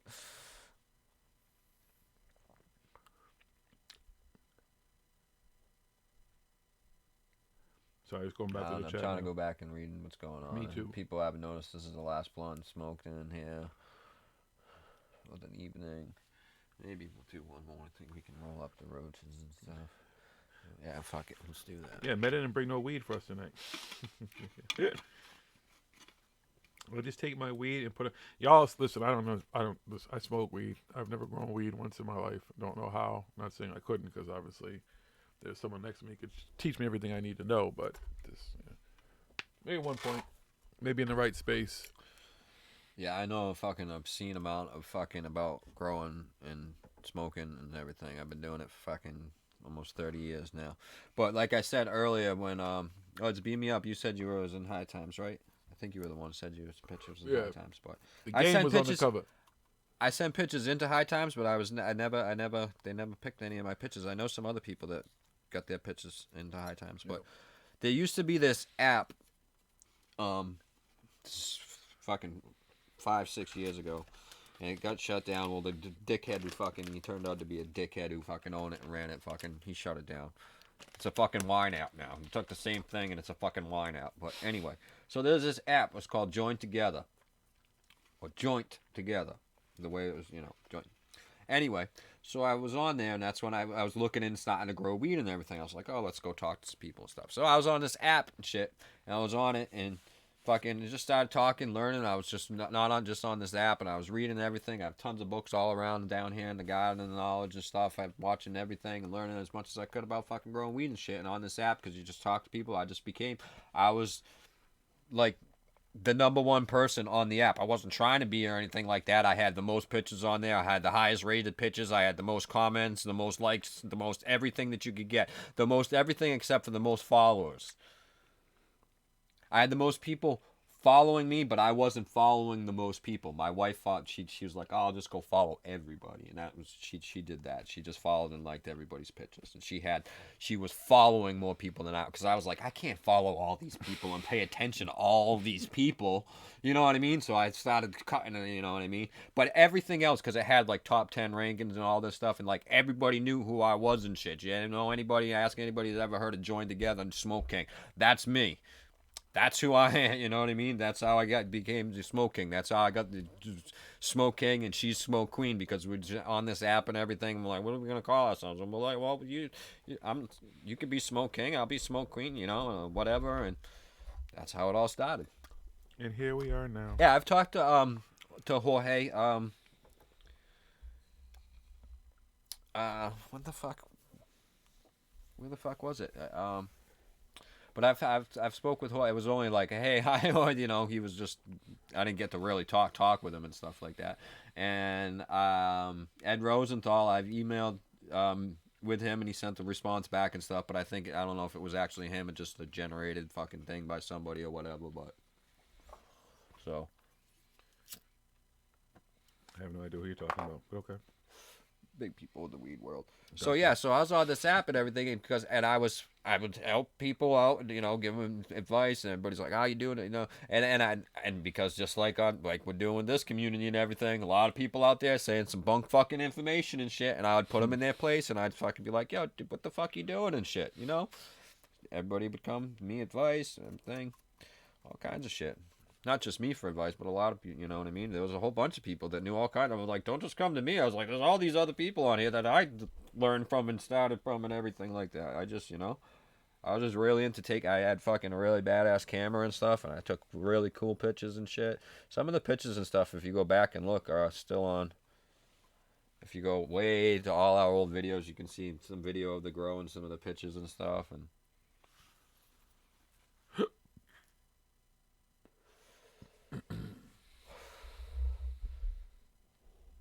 y'all started talking about shit I understand.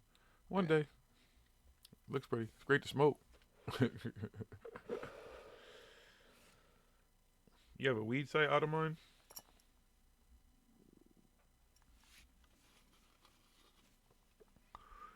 Y'all want to say your name? Beat me up, Mr. Scott. Free to speculate. I'm not foolish enough to say my name. You gave him permission. Well, technically, couldn't we just go back and look at the issue? And it's not like you don't have a picture in your, your, what do you call it, avatar?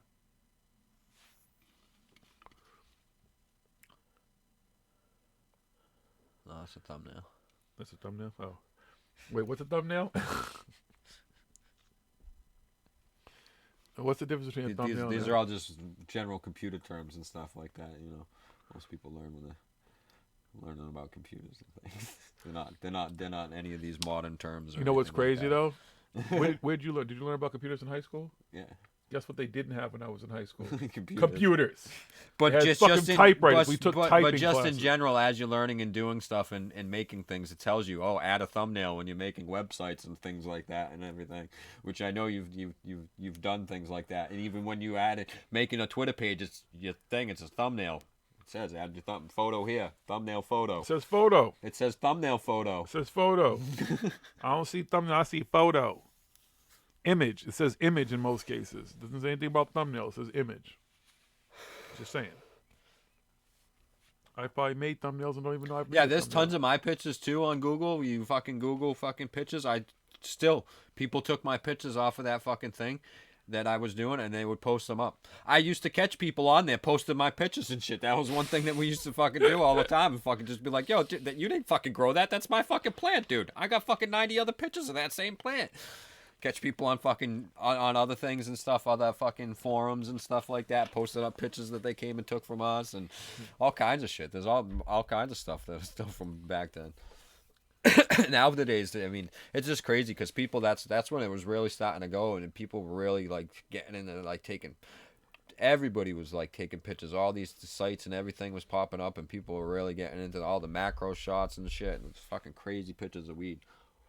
See, Jonasai took typing. Could you imagine what it would cost to put fucking computers in high schools back in the day? No. Well, nowadays they teach you more about how to make websites. But when I took computers in school, it was how to type on a computer and stuff like that. It wasn't fucking all the stuff that you need to know and everything about a computer now. When I took typing in high school, it was on a typewriter. Plain and simple. There were no computers in sight. I'm trying to think. Was there ever? I don't know. Nope. Now motherfuckers got iPads, iPods. They get fucking laptops and shit. Cell phones that are fucking computers. Fuckers, you spoiled fuckers, all of you. Back in my day, I had to walk 30 miles in snow with no shoes and socks on to get to school. In negative 10-degree weather in the middle of the city of Boston. That's right. Each way. You walk 10 miles each way in the city of Boston? 30 miles to get to school. Oh, yeah? Yeah. In the city of Boston, Yeah. It's only about Yeah. not even 3 square miles. Yeah, back in my day. Yo. Yeah, he's the guy to talk to about weed. No problem, Gerald. Anytime. Shrooms, all kinds of good stuff. I got all kinds of crazy stories about that stuff. I can tell you some stories about some rappers or some singers or smoking some weed with rappers and with like singers and athletes I've done and that actors. stuff too. Probably Yeah. not as many as you have and stuff, but I've smoked with some famous people and shit. Yeah, no. And some celebrities, but I haven't grown anything. I've killed a cactus. I don't really tend to keep plants because they tend to die. Because that's my next thing. I'm gonna start growing some cacti. You need to grow some, because Michael Adams, I think, said it. He grew some tobacco leaf before. But the amount of tobacco, I'd have to fucking have a fucking tobacco field, and I don't have the capability. I thought about that. I was just like, to see what it'd be like, just to have some fresh tobacco ones, just to see. Because I told you that shit I got. Remember the one I bought back from what was I, Orlando? That the dude had from Jamaica. That shit was dope. He's like, it's fresh. It's got it from Jamaica, and it was. Yeah, 30 miles beat me up, Mr. Scott, each way. That's 60 miles a day. Yeah. Uphill. Exactly. Both ways. Both ways. In the snow. Nothing on my feet.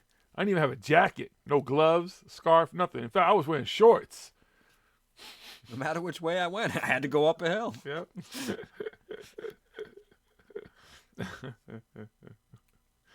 Oh, the good old days. Now you kids. Yeah, have Michael, everything. that's what I'm gonna grow some San Pedro. You got home to see the Ninja Turtles. Shit, this is before the Ninja Turtles. I don't know how old are you? Beat me up, Mr. Scott. I'm just wondering. That'll kind of set the parameters. He's probably a little younger than me if he's talking about getting home to watch the Ninja Turtles. Yeah. Because I was getting home to watch like Inspector Gadget, Star Blazers, which most, if you ain't from around here, everybody doesn't know about Star Blazers for some reason. Force 5. See, I can name shit, motherfuckers, but what the fuck is that? See, yeah, okay. The New Zoo Review. What y'all know about the banana splits? La la la la. I'll have to try growing tobacco sometime now. Add it to my list. You think Jerome Giles would have gave you... Who's Jerome Giles? Jog my memory here, please. I'm not sure if I know who that is. Maybe I do and I just don't remember. Remember, BS. Whenever I see BS, not bullshit, brain surgery. That's right. I was his shorts. Beat me up, Mr. Scott. I was a trooper, son. Smoke King, wait. I think he's 10 years younger than me. So I think he's 39. 38, 39, somewhere in that area. I'll be 39. Yeah, he'll be 39. See? Yeah.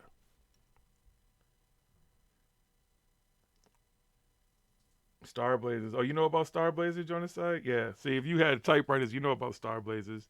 Derek Wildstar, you've got so many days to save planet Earth, the planet Ishkandar. They took the old battleship and made it into a spaceship. Talk about the fucking ultimate rocket type shit. They took a battleship and made it into a fucking spaceship with its, what is it, the wave motion gun. Oh, God, I remember those shits. So you don't know Force 5? Johnny, what was his name? Was it Johnny Blaze? Isn't that where Thing gets it from? Was it Johnny Blaze or something like that? He had to, never mind. I can see into the show all day. Oh, you be 49 on Saturday? Happy birthday. Yeah, happy birthday. Yeah, so you probably know the same. Congratulations on your solar return. Exactly. Yeah, you'll be in the same, depending on just demographic wise. I know some shows are a little bit different, but a lot of the same shit was played at those times. Oh yeah, mescaline is one hell of a drug. Creature I've double only feature. dabbled with it a few times, but it's nice. I like it. That's right, the wave motion gun. Oh, God. What was his older brother's name? And he had to go with the princess. I remember that shit. We used to run home and go fucking see that shit. I don't know. I've been turning 25 for a while. All right, yeah, that's right. You're Mr. Secretive. I get it. We understand. It's G16 classified. We won't push. Yeah. All right, this is the last one. Guy King, Grandizer. Nobody? No? You don't know about Grandizer? No?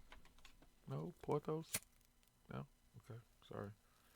Yeah, Banana Splits, Danger Island. Uh-oh, Jungle! Precious Pup. You just sound like him for a second. The dog that had the funny ass laugh. Jesus, I'm old. Speed Racer. Yeah. Jonas, we could do this all day, huh? Now, where you live, did they have Creature Double Feature? Because that's how I got my first taste, like Godzilla, Gamera, Rodale. But yeah, but I'm talking about Jonaside, maybe, yeah. But because when I lived in Delaware, there was like this random fucking show they had. It was like Japanese shit. TV, that's the way TV was before it was bought up by the same fucking 6 networks and stuff. They had different networks and they had different shows, and people could have been, you could have been in fucking Kansas watching this crazy ass badass cool show that nobody even fucking knew about because it was just there on that network. I'm telling you, because that's what they had. It was like these 3 robots. Grandizer, no, Golda, Silvar was the wife, and then they had the small one, and they were like these, like Japanese fighting giant robots and shit. But when I came back here, my friends were like, "What the fuck are you talking about?" They didn't play that shit around here. That was down in Delaware, down that area. The J. Giles Band, they're from Boston. I know Aerosmith is. I imagine the band Boston might be from Boston. Yeah, Boston's from Boston. There's a lot of bands from Boston, though. A lot of people in bands from Boston. Murphys. A lot of fucking famous people from Boston. Yeah, I think the Jay Giles Band was from Boston. I think. I don't know. If it makes you feel good, Brad Gray, I was 47 2 summers ago when I first tried mushrooms. So it'll be fun. Have fun. Enjoy. Never had acid. I've had peyote once, but that wasn't voluntary. Okay, so to that question, Brad, it's congrats on your solar return when it is. It's mushrooms are like acid, but it's half the fucking time, basically. Depending on how, you're only gonna trip on mushrooms for 6, maybe 8 hours tops, depending on how much you take and what kind they are, how strong they are, and stuff like that. Where acid, you're gonna be tripping from 8 to fucking 18 hours, depending on how many hits you take and how strong it is. Average trip on acid is about 8 to 10 hours, so it's less time. The real trip part on fucking mushrooms is about 4 hours. Usually, the good parts. And it's the same thing. You're going to get kind of the same visuals and stuff, same feeling, the same thoughts, same fucking shit. Some mushrooms are more giggly than other ones and shit. You have more giggly period and stuff. So it depends on the type of mushrooms, Yeah, me too. I did a lot of acid in that's why I started with my psychedelics, was mostly acid and stuff in my teens. I was fucking 13 the first time I got acid. We went to this we used to hang out in this place. We call it the band rooms. There's a bunch of places that had band rooms and stuff, but it was where all the local bands would go and practice. These old fucking warehouse fucking places. It was probably shouldn't have been open and people shouldn't have been going there and shit. But it was kind of tucked away back and nobody fucking bothered us, and it's just every night some different band room would have a fucking party and shit. So I was at the fucking band room and this dude comes back and he's, yeah man, we just came from the dead and fucking got this acid, dude. And it was legit real fucking acid, like the brown fucking, the old school fucking shit. And he's like, yeah, here you go, man. I'm like, he's like, $2 a hit. I'm like, all right, cool, sure. I'm 13. I'm like, fuck it, let's buy some acid. I got $2. Me, my cousins, some motherfucking friends and shit, and take it, and we start tripping and shit, and then we fucking, because we were only 13, we had to fucking leave and go home, and get home, we really start tripping and shit. My fucking cousins and shit, they're fucking freaking the fuck out. And I'm like, dude, just chill the fuck out and enjoy this shit. Look at it. It's fucking great. And somehow I became the fucking, like, the trip master, and everybody fucking calmed down, and I got everybody to fucking chill out and fucking enjoy what was going on and all the crazy shit we were seeing and fucking feeling and whatever. And then they told everybody about it, like, yeah, we get acid and you trip with him, he just chills you out and stuff. And everybody's like, oh, I want to try it, can we trip with you? So I just started fucking getting acid all the time and tripping with everybody. They would fucking buy me acid and tripping with people and trip sitting and fucking, which I had no idea about fucking doing anything. I just started doing it myself, but I seemed to fucking handle it pretty well compared to everybody else would do it. Somebody would eventually fucking stop freaking out and stuff and want to go tell fucking whoever's house we were doing it at, fucking parents and shit. I drank a lot.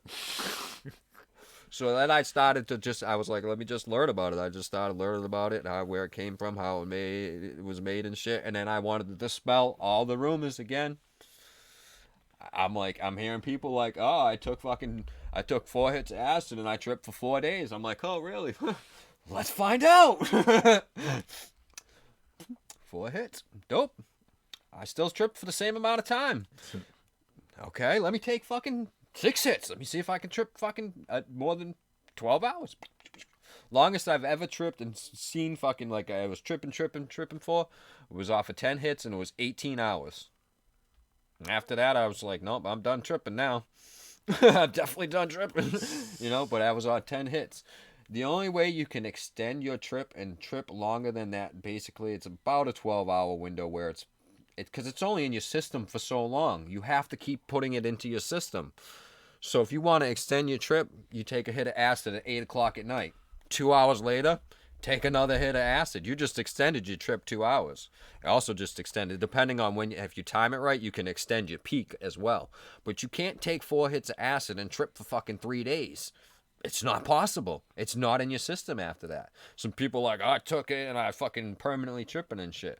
No, you're not permanently tripping because you're not seeing all that shit that you're really seeing. Your head is permanently fucked up because of the shit you've seen and you just don't know how to deal with it. That's the thing. And you weren't with the right setting, right people that can explain what's going on and stuff. I was actually on the Jason Ellis show on fucking Sirius XM radio because they were talking about it. One of the dudes was like, he's like, yeah, my friend, he took some acid when he was younger, and he tripped for like a week and a half, and then fucking these hippie parents that we knew had to fucking help him out and everything. And I called in, I'm like, no, it's not possible. It's not possible at all for you. He was not actually tripping at that point. It's only in your system for 24 hours tops for you to feel, but you're only feeling the effects for maybe 12 hours tops. Like I said, off of 10 hits, I felt the effects for about 18 hours. That's it. If I wanted to feel it longer than that, I had to take it acid later on in the trip. 6 hours in, boom, I just extended it 6 hours. But I just extended the fucking bad part 6 hours. Because coming down on acid sucks. Coming down off of mushrooms is great because it's like, boom, oh, we're done tripping. All right, cool, let's go home. But you're coming down off acid and you're like, oh, fuck, when is this going to end? Oh, my God. But it's not always like that. But over time, I took fucking acid every day for almost a year straight. I used to have journals. I probably had about 50 of those, the black and white journal fucking things with the black and white spots on them and shit. Everybody had them and stuff. Cosmopolitan notepads. Yeah. Probably close to 50, but the basement flooded and they all got ruined and shit. All the fucking stuff, the words all fucking all washed away and everything. The pencil stuff, some of it was there because some of it was in pencil, some of the crayon stuff, but it was all fucked up. It wasn't, couldn't make out what anything really was worth keeping it, so it sucked. But I wrote it all down, everything that I did for that, like, it was probably like 9 months. During that 9 months, there was probably maybe 10 days that I didn't take fucking acid. I was pretty much tripping every day for fucking 9 months. And that's how I know all this stuff. And you can't trip it and how long it's in your system. It doesn't even matter as long as it's LSD. It doesn't matter what name it has on it and stuff. If it's fucking real, actual LSD, it can only stay in your system and you're only going to trip for so long. If it's got a little bit more on this hit, you might trip for a little bit, like, instead of 10 hours, you might trip for the 12 hours on that hit, but you might take a hit the next time and only trip for the 10 hours. But you might take a hit, because the way they put it on there, they're not fucking actually, all scientific with it all the time and shit.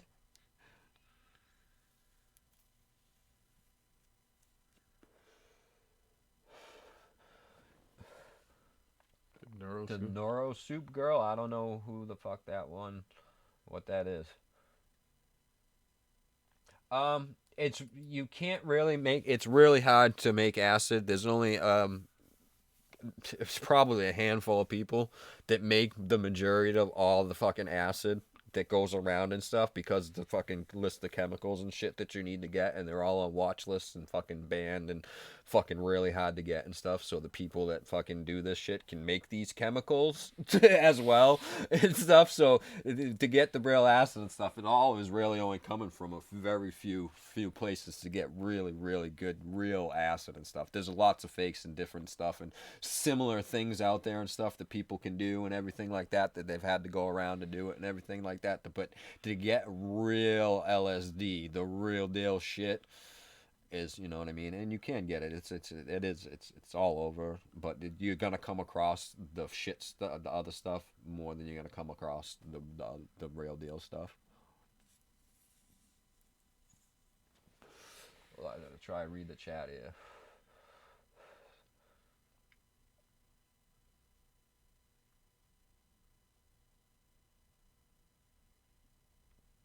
I don't know who she is. I'll have to look into her and stuff. She paints pictures and shit. That's cool. I fucking paint pictures and do all kinds of stuff. Might be selling some artwork soon. I don't know. Really trippy shit though. Yes, on an empty stomach. All right. We'll talk about some mushrooms for a few minutes when we got this last blunt. But the people going to be taking mushrooms. They don't really take mushrooms.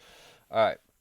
It's better to take them on an empty stomach or eat light that day. Light as in plant-based, fucking like a salad or something. Don't fucking eat like steak and fucking a whole bunch of meat or a whole bunch of fucking, processed foods and cookies and shit like that. If you're gonna eat light. Or juice, drink juices and stuff during the day and stuff. If you really can, fast for a few days before you trip, or at least 24 hours before you trip. That's really good. And do juicing and stuff for a few days before that and stuff. That's really good and everything. But I find even back in the day and stuff, when I ate meat and everything, I wouldn't eat meat when I took mushrooms and stuff, because I found when I ate meat and stuff and then I would trip, my stomach would be really fucked up. And let's just say, Bragg Ray, it's why I don't eat meat anymore. It's just after a mushroom trip, yeah. That's what began that whole journey.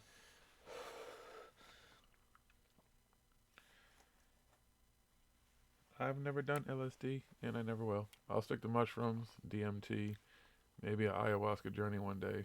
Maybe peyote again, since the first time wasn't really what it should have been, I imagine. Yeah, I'll look her up and stuff. I'll see you. Yeah, I had the Anarchist cookbook. I did some of the shit that they had in the fucking Anarchist. I didn't make the acid because some of this, like you said, it's hard to get the stuff. And I don't even know if that was the whole real recipe for it and stuff. I don't know. I'm trying to remember because I was like 13 when I had the Anarchist cookbook, fucking making bombs and shit out in the fucking woods and blowing shit up. No, you don't get sick.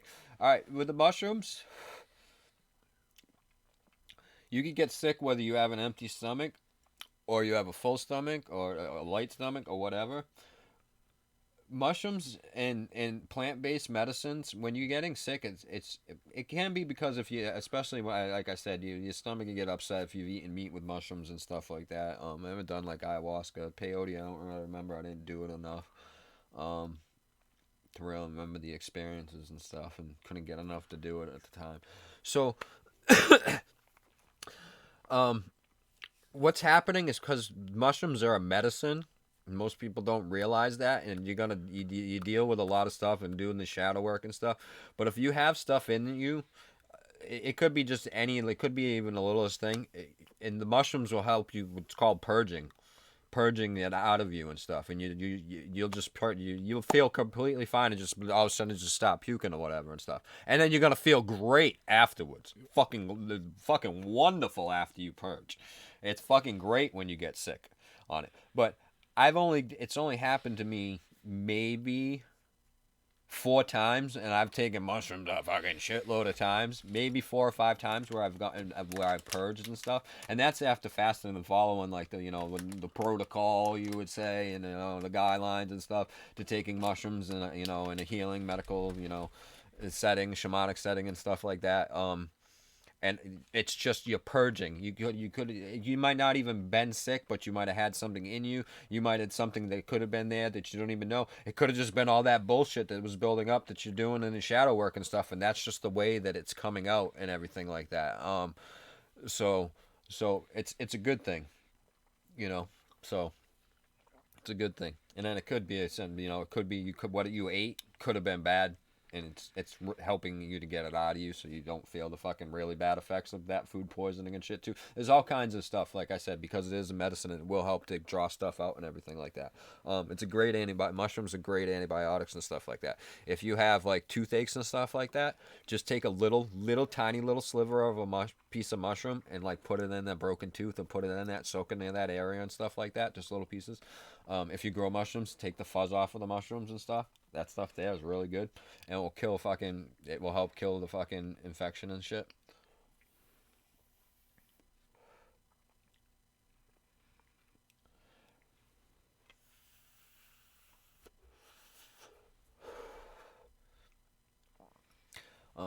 So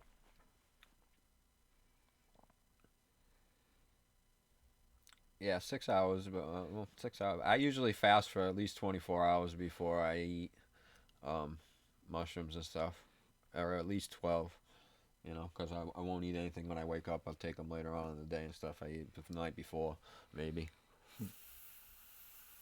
But I've done it long as I want to do a 3-day fast. I've only been able to do 2. It's fucking hard not to eat food.